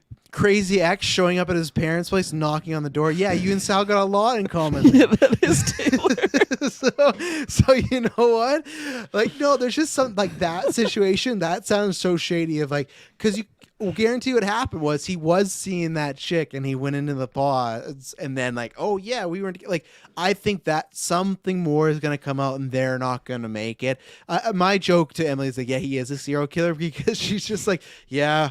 I learned something last night, and I just like in the X, like she's like, and you should see his basement. Look at his but like, because he, even though I'm not sure, did you catch what Nick has in his closet there, Taylor? Nick has in his closet? No. Yeah. So I don't know why this is like. Oh, yeah. I love What was merchandise it? and stuff. He just has a full-on replica of a Michael Myers mask sitting there. Oh, and yeah. It's not Halloween, folks. He just has it in his closet, and it's just like, dude, For the foreplay. Yeah, dude, him and he just scares the shit out It of looked me. used too. It wasn't fresh. It didn't have price tag. Wasn't display. That thing was worn. He just for a scares the purpose. shit out of Danielle every night, and they cut that out of the show, so that's why she's actually on edge and going crazy because he keeps fucking with her mask. But they cut that all out just to make her look bad. He just running around. I'm gonna get you. But like, no, Sal, he's shady. There's some stuff going on there, and he's gonna blow it because Mal is like, to me, like if I'm picking one, Mal's like the big bae of the show. Like he's gonna blow it, and I think she will say no. Who else we got? Nick and Danielle. That's done. They remind me of I never forget his name, but remember Gigi and the other guy? She was with, it was the ginger guy. They would fight all the time, and same thing. She said yes, and he said no. Remember when Gigi said, and you're not even good in bed? She said that 2 days or whatever, 3 days before the wedding. You no wonder why that guy's gonna fucking say no. But if you remember when they did the Love is Blind reunion, how they were like on and off again for the year, I think that'll be Nick and Danielle. They will be on again, off again for a while, because I think he does like her, and I think he wants to date her, but I think he just does not want to. No, she just self-sabotages. That is the problem with that relationship. Like he's not perfect by any means. He's got a lot of things he's got to work on. But I mean, I can't talk to your parents. I'm dealing with texts from my phone. My phone's going weird off. Dynamic. Yeah, that's the thing. You're right that she's sabotaged, but he also picks the weirdest fights. Like that heals the dial-on. He will like, I have to answer this fucking phone. It's just like chase you with my mask. I have to. Yeah, like that's the problem. Like, dark passengers tell him to do things. yeah, that's that Josh, but then he just like he takes the weirdest stands. Like, really, bro? Like, there's just a couple times where he did that. It's like, this is not worth you arguing. Like, is it always gonna be like this? You always it's just like back off a little here. They're both. Yeah, she finds like little things to really complain about, and he goes hard against instead of being like like take a moment or whatever. And then they were even like, I think Daniel had the line of like, he just says the right things to calm me down. It's just like clearly not, because you you No. both have just walked away from each other in the middle of these arguments, and they just fuck off. And he literally at one point asked her, like, is this going to be every weekend? And they start talking. And she's like, you asked me it's going to be every weekend. He's like, I did not say it. And we all do that in fights where we forget. But there's so many times where he will say something. And he's like, I didn't say that. Not at all. It's like, dude, we have recorded footage. You saying, you literally call. And like at the same time, it is fucking weird when she's like, yeah, me and my friends are going to be over. And like dance on tables. It's like, what the fuck? Like, aren't you past like 30? Like, why are you and your friends dance? Like, 28. Well, I guess not. But I'm not dancing on fucking tables. We're the same age. Like, well, she worded to we like might break some things accidentally. And he's like, She's what the like, fuck? yeah, I'm gonna Yeah, fence over. it's gonna break your accidental. table. We're gonna fuck with your mask. Oh my god, the costumes that she had too. That I found a good laugh at that when he was dressed up as the corn. Oh. She was the And sausage. then, to the hot and then That's they a dog. like red had flag another right there. argument because they have them in every fucking interaction. They He's like, did. I'm so And- hot and uncomfortable. I have to get this off. This poor bastard. Yeah, they got stuck an in his- argument. Corn in the cob. Like how embarrassing is this? This show just me. And I do like his friend Jose, who's just like, yeah, don't do this. Terrible idea. Yeah, and he's just like, you feel really sure about this? He's like, yeah, I don't think this is a good call, man. Like he's just, and all his friends seemed like they wanted to say what Jose was doing, but Jose was like, yeah, no, don't do this, you know. So. Mhm. Absolutely. Did you guys enjoy the part where they had the bachelor party and they're all playing Oh, baseball? absolutely. And Sal goes Oh out my- like a champ, and he's not Because dressed he's used, for it. But no, he's used to he, beating motherfuckers is with a beating bat. up. When Shane goes, He killed and he's that ex just like, after that night. He found her. Shane's just like, oh, it's just embarrassing, and it's He was he's dude, just being bro. himself. Oh, If- absolutely, dude, bro. Yeah. Yeah, you want to talk about people call me a dude, bro? Absolutely not. That is the definition of dude, bro. When he said, I just couldn't fucking hit it. Like everyone's, it's so embarrassing. Like I can't. Sal's never even played. He's in jeans and he's hitting the ball. I can't even. I struck out. Emily did point out, like I guarantee he's probably had a few at that point. But man, like Oh, absolutely. that is just like that's such like obviously That's embarrassing. yeah, that's an unattractive quality right there. Like, oh, I can't hit the ball. It's like they're setting you up to hit the ball. Okay, you're bad. Whatever. No one said he had 3 shots. Like he was like walking away, and then like the people in the dugout are like, "Is that it? Are you done?" Like, like asking if he's done. and no and then one he just cared. goes on a rant. Yeah, exactly. Yeah, it'd be different throughout the night if someone's like, "Oh, couldn't hit that ball like Shane." Like no one made a joke. No one was bugging about, but he just took it upon himself to be mad at himself about the ball, and he was just like, "Dude, like, just let it go." You Natalie's talking about an ex that was just really good at baseball. know? He went pro. He was really good. He went to Bro. find Shayna. He played on the Cubs. Yeah, he went to go find Shayna. Shayna was probably in the fucking bleachers watching him. Yeah, and I guess we officially got we didn't talk about this Shayna and Kyle breaking off with. In the most awkward way because they're in public, but like just like 3 feet to them, there's like a couple there having a picnic, like not a part of the show, and they're probably just like, "Hey, like what Cameras. the fuck?" Yeah, like should we move? No, you're good. And yeah, I'm interested to see. I hope we get a reunion because yeah, Kyle is just like he was just.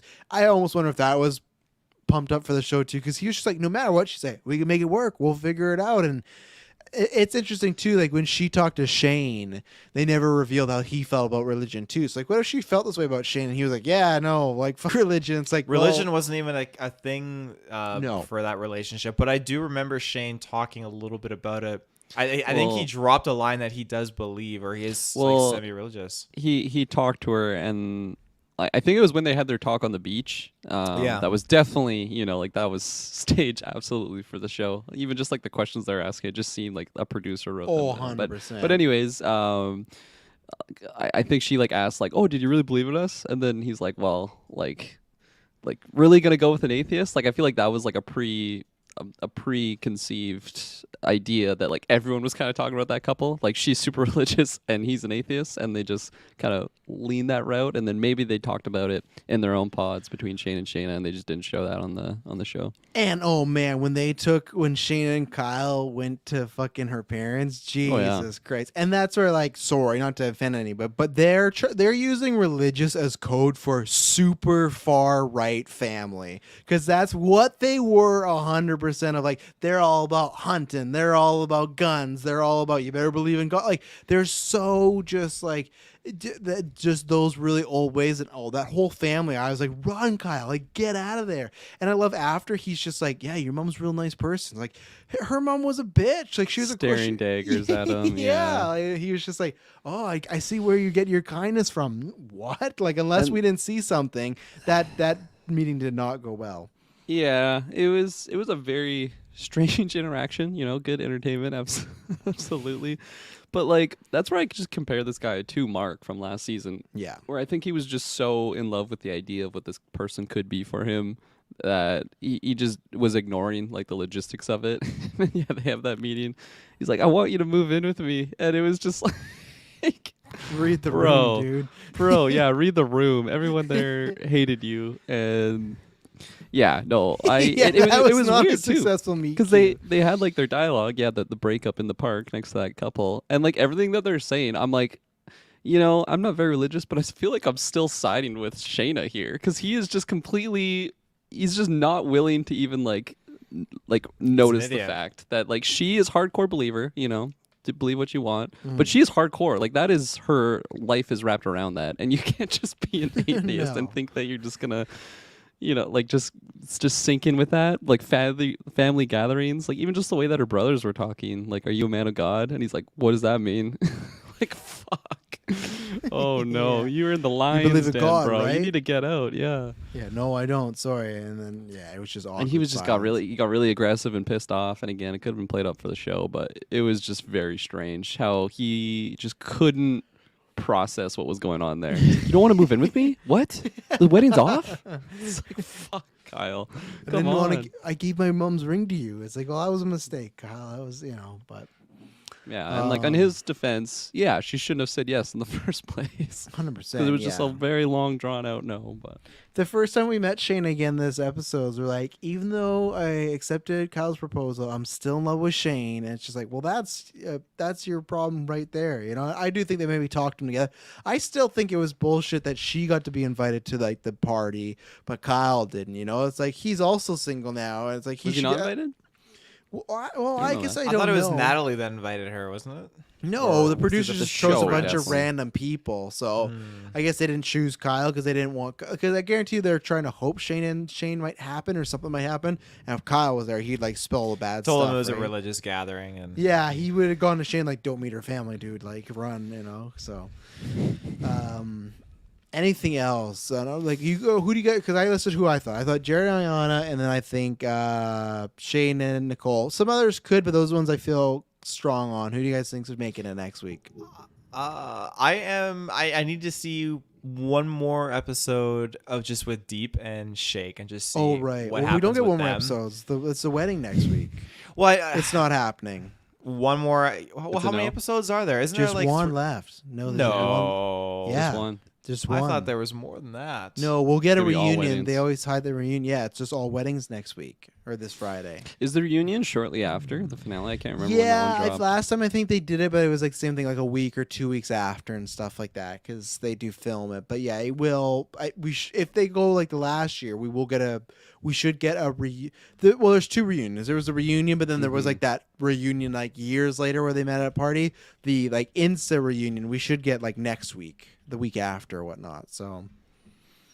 But yeah, Shay, they're not gonna happen. Like I know, like he's pretty much just sound like he's settling. Unless this is the thing that Emily, she said her theory that they're just playing that up for the show, and then they'll get married and get it on, and then the next day Shake will be like, "Oh, she's the sexy, she's so gorgeous. I've never seen her like this before." Like, because if they legitimately got together and he did have this change of spirit, that's kind of boring for the show, right? If just like the whole way, like, yeah, I saw her and it's a great fit. So that's her theory that they might be playing that up, and it's actually in real life, like that's not a big issue.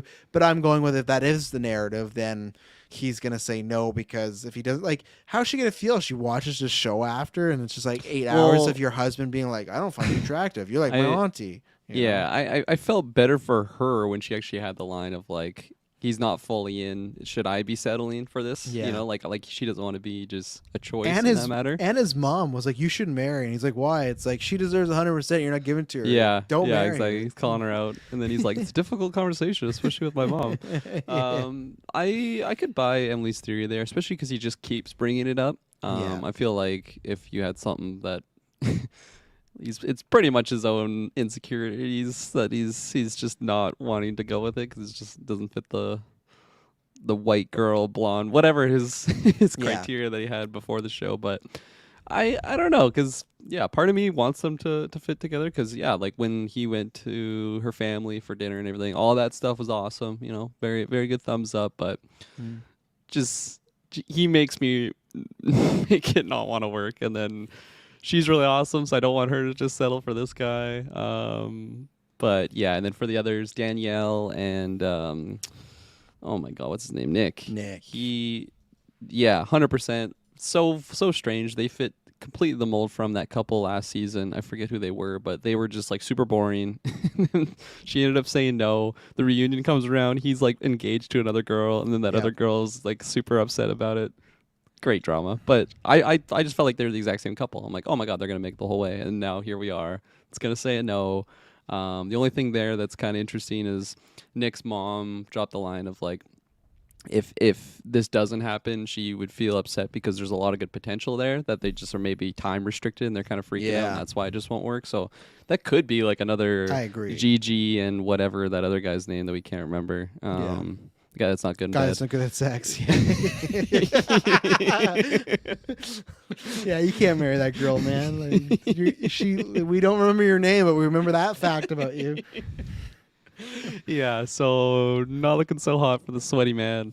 And then Oh, fuck. help me out That's so here. much Oh yeah, sweat. Shane and Natalie.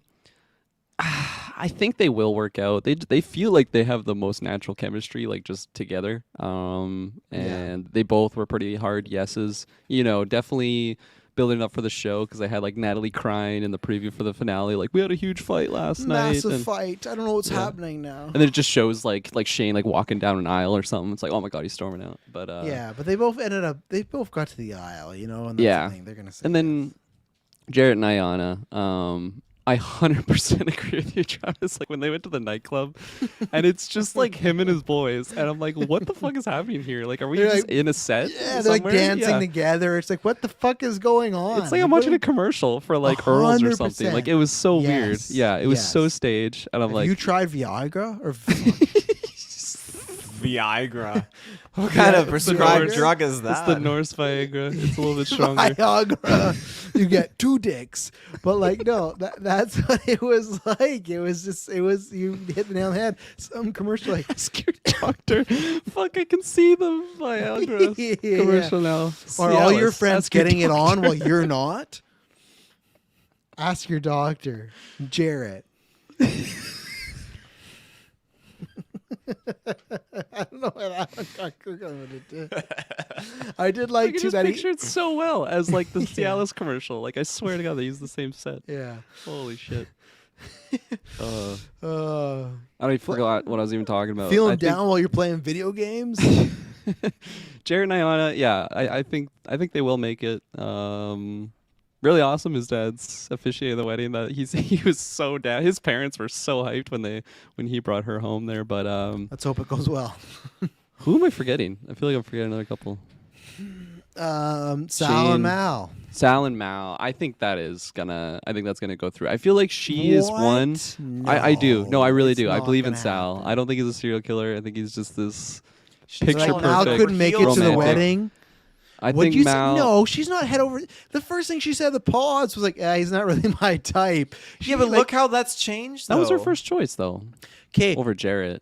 but no, it was her first choice. But then when she Yeah. said physically not attracted to him, it was a shake. But I think they didn't do that because that's too He's much. swooning her over. It was going well, but still at the same time, this whole X thing to me is a big monkey wrench. Because you know what they did? What felt like a line. She was like, "All right, it's fine. We can work through this. But if this ever happens again, I am gone." And I that don't was think to that me. she said that. I think she said if anything like this happens again. Yes, I'm like, that's what it okay, was. Mal. From the get go, just when they've met, I have been getting like red flags from her. I feel like she's just waiting for an excuse to no. jump ship. What do you mean? Oh no. No, it's Like- him all the way. He's Red Flag City.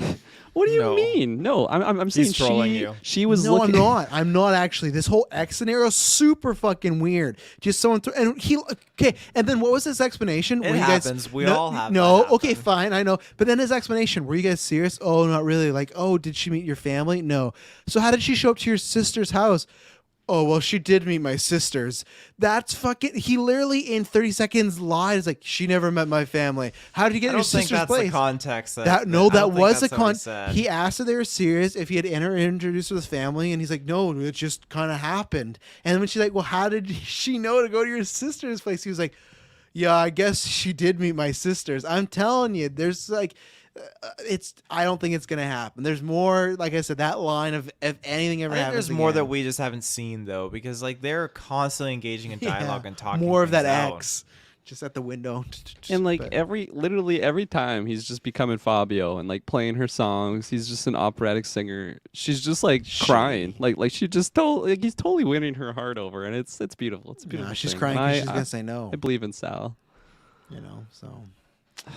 Taylor, what about you? I wanted to work out just for Sal. He's I a wanted true it romance. to, There's but- not enough of them out there. We There's got some Taylor weird Field stuff. and Sal. I think like I definitely feel good about Sal and Mal. I think if anything were to stop that from happening, it would be Mal's ex just shows family. up Yeah, at just the shows up at the wedding. wedding, wearing the Michael Myers mask. Thanks, Nick. I'm going in. You don't know it's me, Sal. No, I would speculate that what would do it for Mal is her family not showing up. I think it was a big kicker for her. It was something that she wants like their blessing, right? And she wasn't really getting it at first, but No. we'll see how that goes. But again, like I do feel like strangely good about Deep and Shake about maybe going through with it. I think Shake I love Shane's advice. Shane says like, you got to drink, you just got to go and like fuck, like. Yeah, he does though. Like I don't understand why he has, and that's why I do. The only time I might agree with Emily, like it could be for the show, because it's just like, why wouldn't you just try and have a Blowing good it night? out. Yeah, because his whole thing. Oh, he's like, yeah, I planned a really sensual night for us, but it was masseuses, and it's like, no, this is other people touching you. Like this is missing Yeah. the point of like what you're supposed to be. He should have been massaging her, is what should have been the whole thing, and then maybe but no, you so far you think so you. It sounds like you think every couple's making it through, Taylor. Definitely not Danielle and Nick. I can tell you Sweaty that boy, much. No, yeah, that's not happening. He's ready. He's sweating because he's already started running away. Like that's what he's sweating. he was from. doing laps in the back to get his stamina up ready. Yeah. If Like, he says yes, then all my predictions are shot, because then I'm lost, because then anything's possible. It's a good one to start with. Yeah. it is a good one to start with. Like it's just such a rocky relationship. Yeah, he's off his rocker and she is self-sabotaging. She's got a lot of work she has to do on herself before she even thinks about marriage, and he needs to just take a chill pill and pick his battles. As for who else we got, Natalie and Shane. Yeah, like again, after the parents thing and everything, I'm more on like Travis's side of where that's going now, and them kind of like sticking out together. Jared, I definitely think that they got like a cute relationship. They're definitely becoming more of like two peas in a pod, and especially after meeting the parents, I think that expedited it a lot. I was So- surprised Jarrett wasn't more lurking on Mallory, because he was really for her, and then it was just like that one soiree in Mexico when he was really slithering his way. Yeah, I think they figured it out. They all had their talk. Sal got really drunk that night, was threatening to beat Jared up and everything like that. And that's I mean, don't trust them. But no, I think they're over that. I think Not Mal, just Jared. what? What do you mean? You said he got drunk and was going to threaten to beat Jared up. Maybe that's what that old ex was like. Like, don't look out. But yeah, no, I think that bridge is over with now. There's no feelings each way. So Definitely. well, I guess we'll see. Love is Blind finale will be next week. We'll be talking about. Well, it'll be Friday, but we'll be talking about next week, and I'm sure it's gonna be a good time. There's gonna be some fun memes in the crowd, and I swear, GeekVerse listeners, when we get a season 3 of it happens, you guys start watching, because we need a Love is Blind Discord. Chat's pretty dead, right now. Oh, I told you the second we talk about Love is Blind. It's like, okay, I'm out. But you know what? We love talking about it. So Kirklin Patzer, thank you very much for joining us. But you're gonna Thanks be like Nick and run out of here, because me and Tay are about to talk about Texas Chainsaw Massacre. So Sounds good. Enjoy. Have fun. Yeah, thank you. Let's take our last Bye. ad break, and then we'll be right back with a new Netflix movie. Peace. And we're back. So, Texas Chainsaw Massacre. This was a movie that Netflix bought. I think it was produced or made by Legendary. It's supposed to go to theaters, but then they're like, okay, well, we'll put it out here. And well, obviously, it's a big franchise, right? It has lots of films doing everything. Tiff, I want to get your thoughts. This is your very first Texas Chainsaw Massacre. So, one, did you feel lost? And two, did you enjoy it? I felt like I could kind of piece everything together. I did like some recap videos, and I flashed through like YouTube and watched scenes of like the first one and stuff. I'm gonna. Kirklin told us, bitch, Kirklin. if people are listening to just the cutout version, Kirklin was in the newscast with us and he left. He said he almost ended the broadcast. So we're close to this whole thing being gone. I mean, Kirklin today would have been just talking about Texas Chainsaw Massacre with ourselves, you know? Yeah. But yeah, no, I dived into the world a little bit and helped me kind of fill in the gaps, but I was still a little bit kind of devoid of certain information as to what was going on and how we kind of got to this point. Obviously, I'm imagining, okay, this retcons all the other ones. This is just literally its own like direct sequel to that first one, which is good because that's the one I was kind of exploring. So that helps me fill in the gaps a bit more. But overall, it was just I felt like it was a slow burn at first that didn't lead to a nice big bonfire, but it just kind of led to like a little bit like I was still like, you know, fondling like the stick a little bit and like breathing on it to try and like get the smoke a little bit more and the fire, the flame to be a little more prominent. But I mean, you mentioned like the kills were great, and I definitely agree with you on that. There was definitely some moments where I thought it was like really crazy, but the ending quite surprised me because I for a split second I thought it was gonna go one way and we were okay, but no, it's the old horror movie trip or trick where they kind of tool you along. So or trope. Is that what you're trope? That's the word. Yeah, Yes, that's what I thought. Yeah. So yeah, this movie, the best way I've seen this sentiment from a few people, and I get it, and I do understand, but I think it's kind of like a weird thing to say, but it's like, well, it's a Texas Chainsaw Massacre movie. What did you expect? And for me, it's just like I expect like a little more effort. I do agree that the kills are really cool. And that's like, yeah, this feels like the 2018 version of Halloween, but there's like, for me who like liked the movie, I had some problems with it, but there's some interesting things in that film.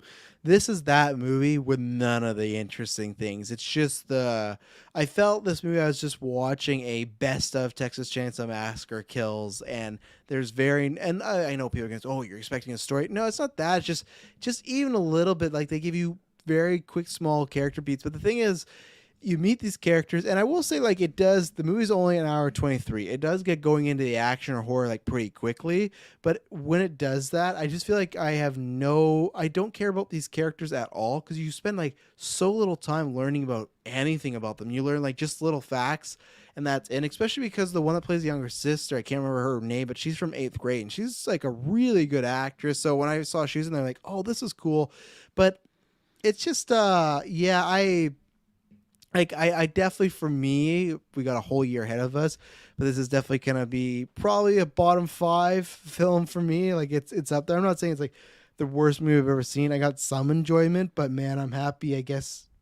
Well, I can't say. I was going to say I'm happy it was an hour 23, but I would have liked it being longer if it was actually giving us just some reason to care about these characters, some reason to be like, okay, I'm rooting for these people, other than actually that's the thing, I wasn't rooting for the people, you know, because it's just I didn't like them, especially the main character I wasn't really a fan of. But yeah, there's just like little ideas they try and get, like, I don't know, political in a sense, and talk about wokeness and racism, but it's just kind of like either do it and go fully into it, or like I feel like the plot lines in these movies felt the same way of plot lines do in a scary movie or epic movie thing, where it's just like little just sentences of, oh, this is how a character feels, or this is what's happening, and this is why it's happening, and that's it. And I don't know, it was not a good film. I did not have a good time with it. Other than, like I said, yeah, the kills really creative, and I wish they were in a better movie. But it literally is just, you could be watching a Dead by Daylight stream and just, oh, you're gonna watch him go kill a bunch of people. Like, it's just that. And obviously, this is different because it's actors, and there's much more creative kills because it's not animation. But it's just, yeah, I just. this movie felt like, I'm sure it wasn't, but this movie felt like it was shot in a day. Like literally just a day. Other than the effects, it was just like, because they don't leave. They're just like, you talk about Mandalorian or Boba Fett when they're on this block. That's literally what this is. It's just like this street that they're on for the whole time, and that's about it. And yeah, I was not a fan of this, and I don't know, because it was trending. I'm not sure if they're going to make more of it. I actually don't know if I would give it a shot. Maybe I will watch it on Netflix because it's an easy click. But not the greatest acting, but not even the actors' fault, because I don't think the actors, when I say not great acting, I don't think they were bad actors. I just think they were given nothing to go with.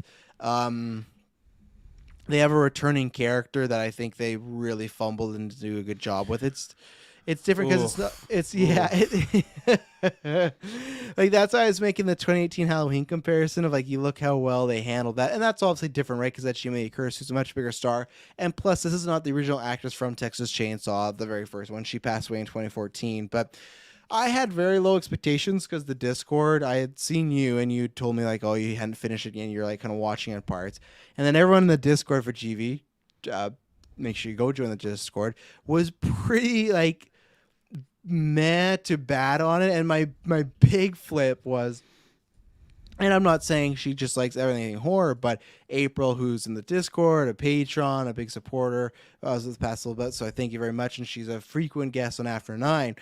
And most of the time, even some of the horror movies that we don't like, she will like really like or have these points of why she likes them. When she just said, oh, I liked it, that's when I knew I'm in for trouble. Because April is like, as far as people I know, is like, I'm a horror, like I love the genre, but she's a much bigger fan than me. It's just like, I think as she's seen more and she's more in the genre. So when she's like, yeah, I liked it, it's fine. I was like, oh no. If it's just even for her, who kind of like, for me, the same way with superhero movies, like I kind of give them like a, I'm a bit easier on them sometimes just because I feel like I just love that stuff as a kid. I was like, this is not a good sign. So I had very low expectations, and it was still like below that. So anything non-spoilers, this is not going to be a long one. This is where we have probably a few things to shout as far as some kills and some plot points, but anything non-spoilers you want to shout out? There were some moments that I really enjoyed. Like there were a lot of tense moments and suspenseful moments, and I think it did a great job at delivering. Like it made me want to go and play Dead by Daylight. It made me want to go and play Friday the 13th, and I think that's great because it definitely had like a very good kind of aesthetic to it.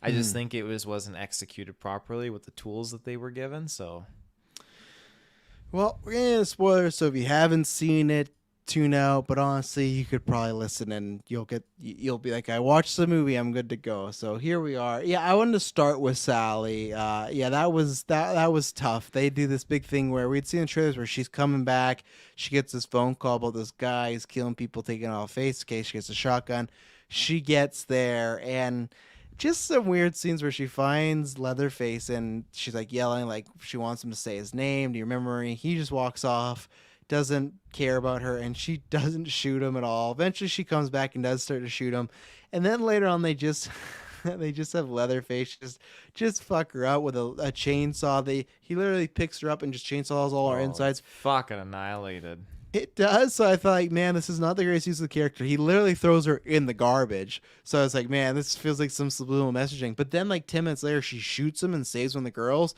And like, I guess you could say it's a hero moment, but for this, I was just like, there's no way this woman's alive. Like, there's absolutely no.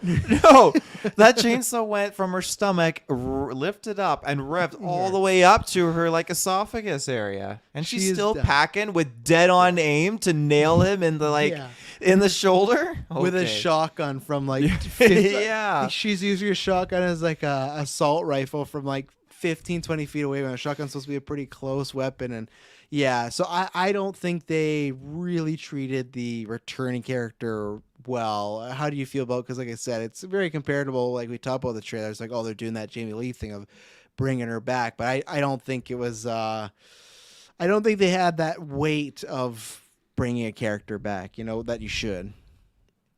Yeah, I mean, again, my only attachment with the character was her escape in that first one when he was like going after her and stuff like that, which is a very intense ending to that first movie. Holy shit, it was long and just brutal. But yeah, I love the story plot, how she became like a ranger and she was just on the hunt for him. And I mean, it definitely was just brutal because You didn't get much kind of resolve when she confronted him, and he didn't give a shit. He just left, and she could have blew his head off and saved the day right then and there, but she let her personal feelings get in the way. And then he went off and was going to town again, and yeah, she just gets absolutely fucking annihilated, and it just doesn't seem vindicated whatsoever. And I guess that's the thing with these horror movies, and you don't really get that vindication necessarily. So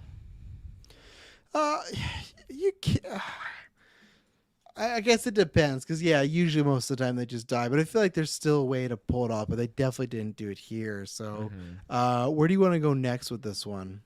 I want to talk about how he got his chainsaw. I found it. I was kind of laughing when he put it back inside the wall and had to like pull it out. I was like, this fucker put his chainsaw in the wall and then they like rebuilt like the wall over top of it. It just seems really like Dexter tier, and this guy doesn't strike me as Dexter tier to be hiding things like this. So I took it as, because I think you're right. I did find it weird. It's almost like, or in John Wick, when John Wick like breaks down the floor to go get his guns, and it's like I'm back.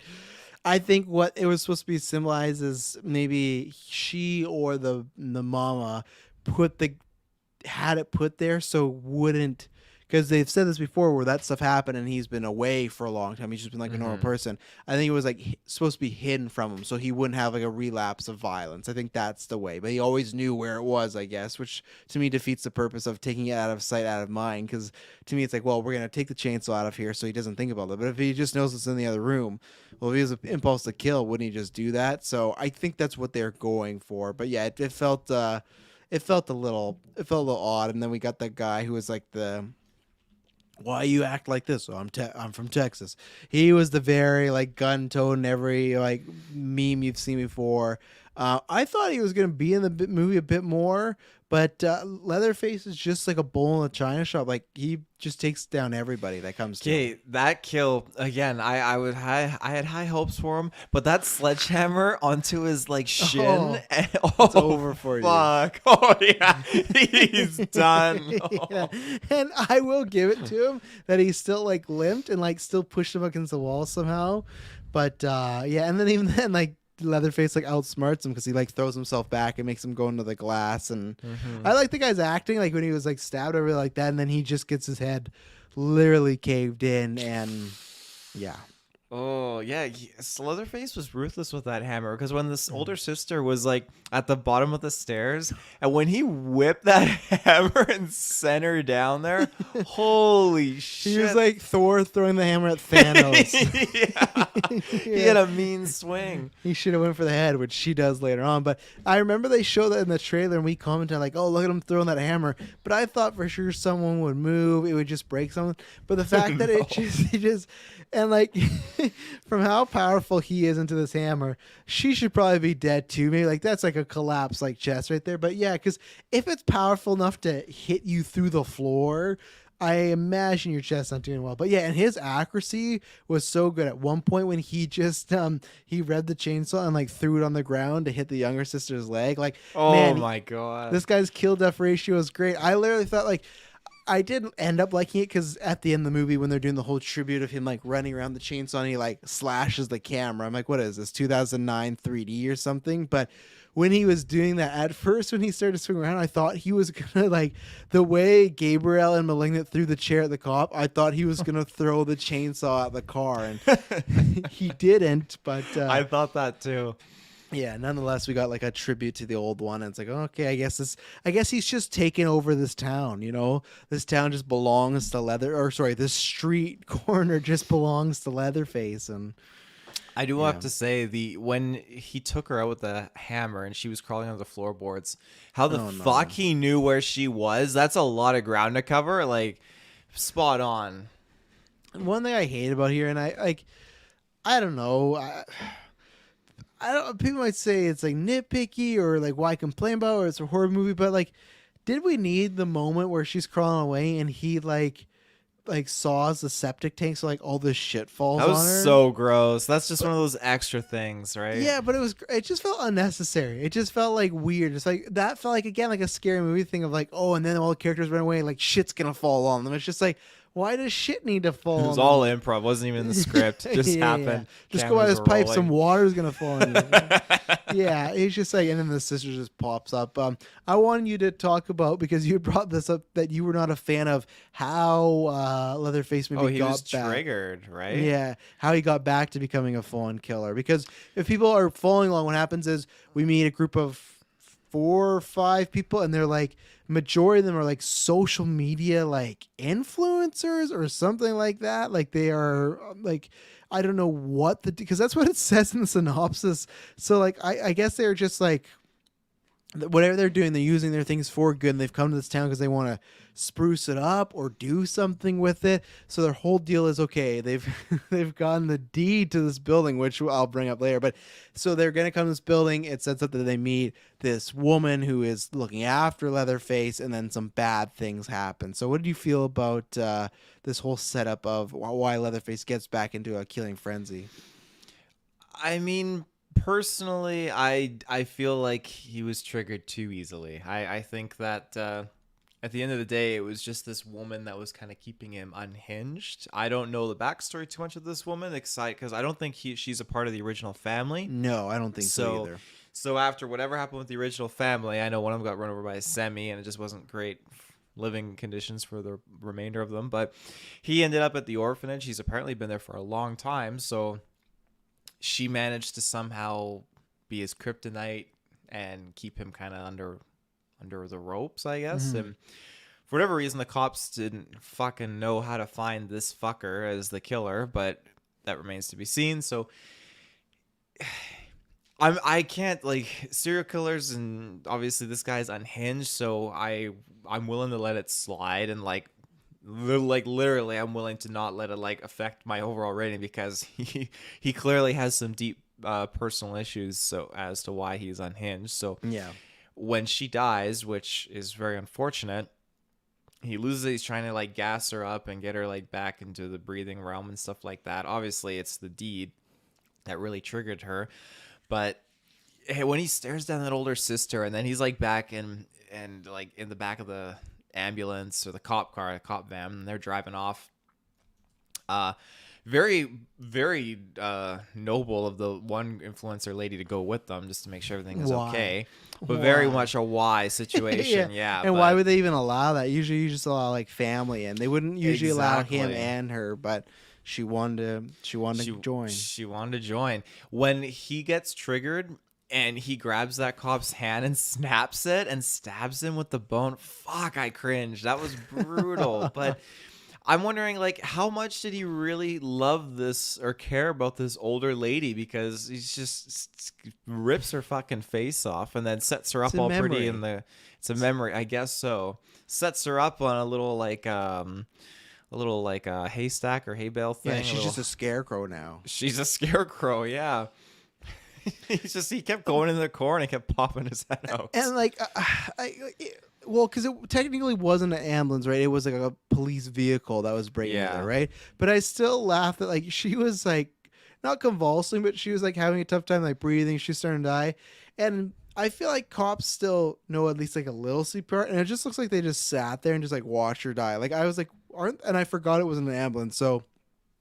Again, maybe that's not the case, but I just felt like, man, they're really not doing nothing, and just like they're just watching. And then like right when she takes her final breath, like one cop's like, I don't think she's doing too good. It's like, well, she's already about to be gone now. Like I mean, maybe that's what's supposed to symbolize the town, because they very much play up. It's a small hick, like kind of inbred sort of town and stuff. And yeah, what happened was they go in there and they're like, well, they're supposed to be like sprucing the place up or not tearing it down, but just doing something with it. And they've gone into deed to a lot of places, and they go, oh, well, we're here to do these things to this place. And she goes, no, like, this is my home. Like, I figured that out with the banks. And then because she just gets so like upset, she like has an attack, and they just say it's heart disease and stuff, which I didn't like. It. So the main character, this happens, is the old lady dies, and she starts to feel really bad, and she's like, we did this, like we killed her. I wish that they revealed the deed thing first before she started to feel that way, because at that point they had every right. They thought they had every right to be in there. They didn't know this woman and her son was going to be in there. So it's like, it is tragedy that she died, but she set her up in that situation to me, it's like, oh, if you were just disturbed that she died, but then you found out, oh, you didn't have the deed, it would be like, man, yeah, we did really screw up. Like, man, we did do this. But I hated that way they jumped to that already, like right away. She's like, they literally said, like, you two are key to this project happening. And this happened. She's like, I'm out of here. We're leaving. After she just gave her sister's big talk about how we're not leaving, you know. And the main character, I was not really a fan as far as, and not anything against her being as a character, just like when it's like the main lead. And they gave her sister some backstory where she survived a school shooting and she feels she shouldn't have survived. And you have is that how it was? I took the sister who survived the school shooting as the main character, and the other sister was just like kind of like the backup. I think you could argue either or. Like you could see that she's the main character, but it's just because I feel the older sister might have more screen time, you know? Like, I feel like we follow her a lot of just, like, walking around and stuff, where the younger sister goes off with the text and she's like, no, I didn't fuck her. Like, they just have these stupid arguments and stuff. But, yeah, they have this thing where she survived a school shooting, which is... like, I liked the idea of she feels she should have died. She feels like she's not the special one, and she was saying this in a fucked up way on purpose of, like, because the other people died, so they're kind of looked at more and remember where no one remembers me. But I don't think they dove deep enough into that psyche with that character. It was just kind of like a footnote. What do they call that? Spark Notes edition of the movie, you know? There's one like major kill scene that a sequence I want to talk with you before that part, when she goes to shoot, because like obviously like the lady saves them and they crash the car, all that jazz, and she goes to save her sister and shoot Leatherface with the gun, and it's like, oh, this is a great redeeming moment. She's overcoming her fear of rifles, all that stuff, and goes to shoot, nothing happens, which is just fantastic.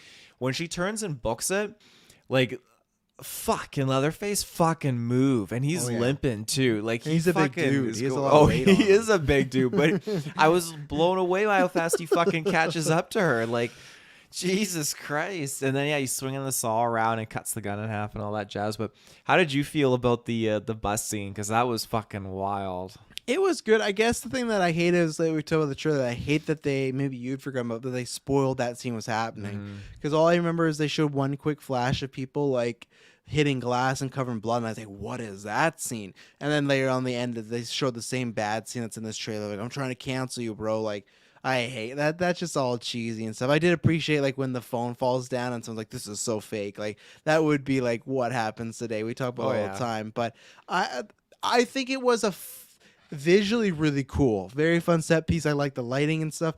That's the point where I really decided that I liked the scene but didn't like the movie, because it was just, we're just gonna have Leatherface pop off and kill a bunch of people. And that's what I mean. If you are just watching it for, you like those gory kills and you want some, you know, fictional violence, this is it. Like, there's so many times, like, even that girl that was getting the bus, I'm like, oh, she's gonna make it, and then the second he stepped, I'm like, oh no, he's gonna cut her in half, so her half falls out. And he cuts a lot of people and a lot of limbs off, so you definitely get your bang for your buck. But I also felt it was like, I get why she did, but it felt kind of shitty that when they go hide in the bathroom, that bathroom was still like, felt like big enough for 2 to 3 people, and the fact that they just kind of went in there themselves and locked it, like 3 to 4 people, they could have fit some more people in the bathroom, and like, no. But that's like an M resort. Even being in that bathroom, you know you're dead, right? But there was that's the roof. The downside. There was a roof, true. But I mean, even that, okay, you get 4 people in there, you guarantee to have at least 2 survive, 1 risque, maybe 1 for sure dies of the 4. I loved how claustrophobic it felt, like moving back further and further from the back of the bus, especially into the bathroom. That was brutal. Yeah, he looked like he looked like he could be in the endgame battle fucking up like Thanos' guys, or on Thanos' side. You know, he was powerful. He took out so many people and they didn't do anything, you know. And even look at the way at the end, like, he got shot multiple times. I didn't like when the older sister, like, revved with the chainsaw.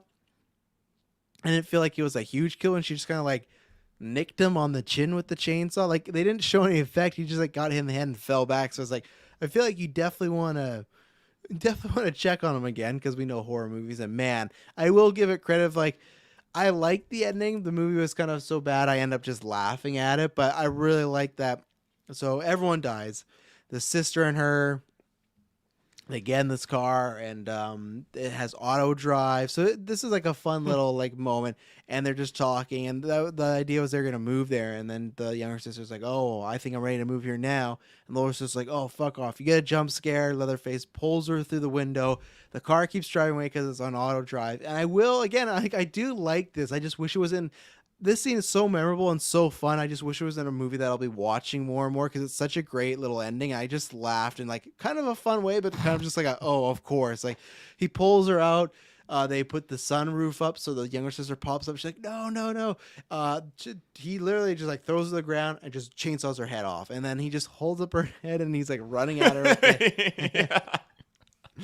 I shouldn't laugh. Well, it is funny because like, oh, this is just fucking. Because I think if you liked these characters more, you would feel more hurt about it. But because we don't, that's why it becomes comical because you are just kind of like cheering for Leatherface. But it was just crazy that he throws down, she's screaming, and he just saws her head right off. And I like the shot of the cars driving and she's in the sun, like hood, just watching your sister getting killed. She can't do anything because the car is driving away. And I knew, like, as a horror movie, they always come back, but I was not expecting that. So I'll give it either. No. I'll give it a bravo on that. But that was a wild scene. Yeah, I couldn't agree more. That it caught me off guard. I legit thought, okay, like they started the story and this is how they close it off because, you know, he doesn't have any supernatural powers and he got chainsawed into the bottom of his face. But yeah, it made me jump, pulled her out, and I did chuckle because, like, yeah, the car is on autopilot and it's just slowly driving away, and she's just like, no, and yeah, he's just 1 to 100. She didn't have time to fucking think about it. Her head just got fucking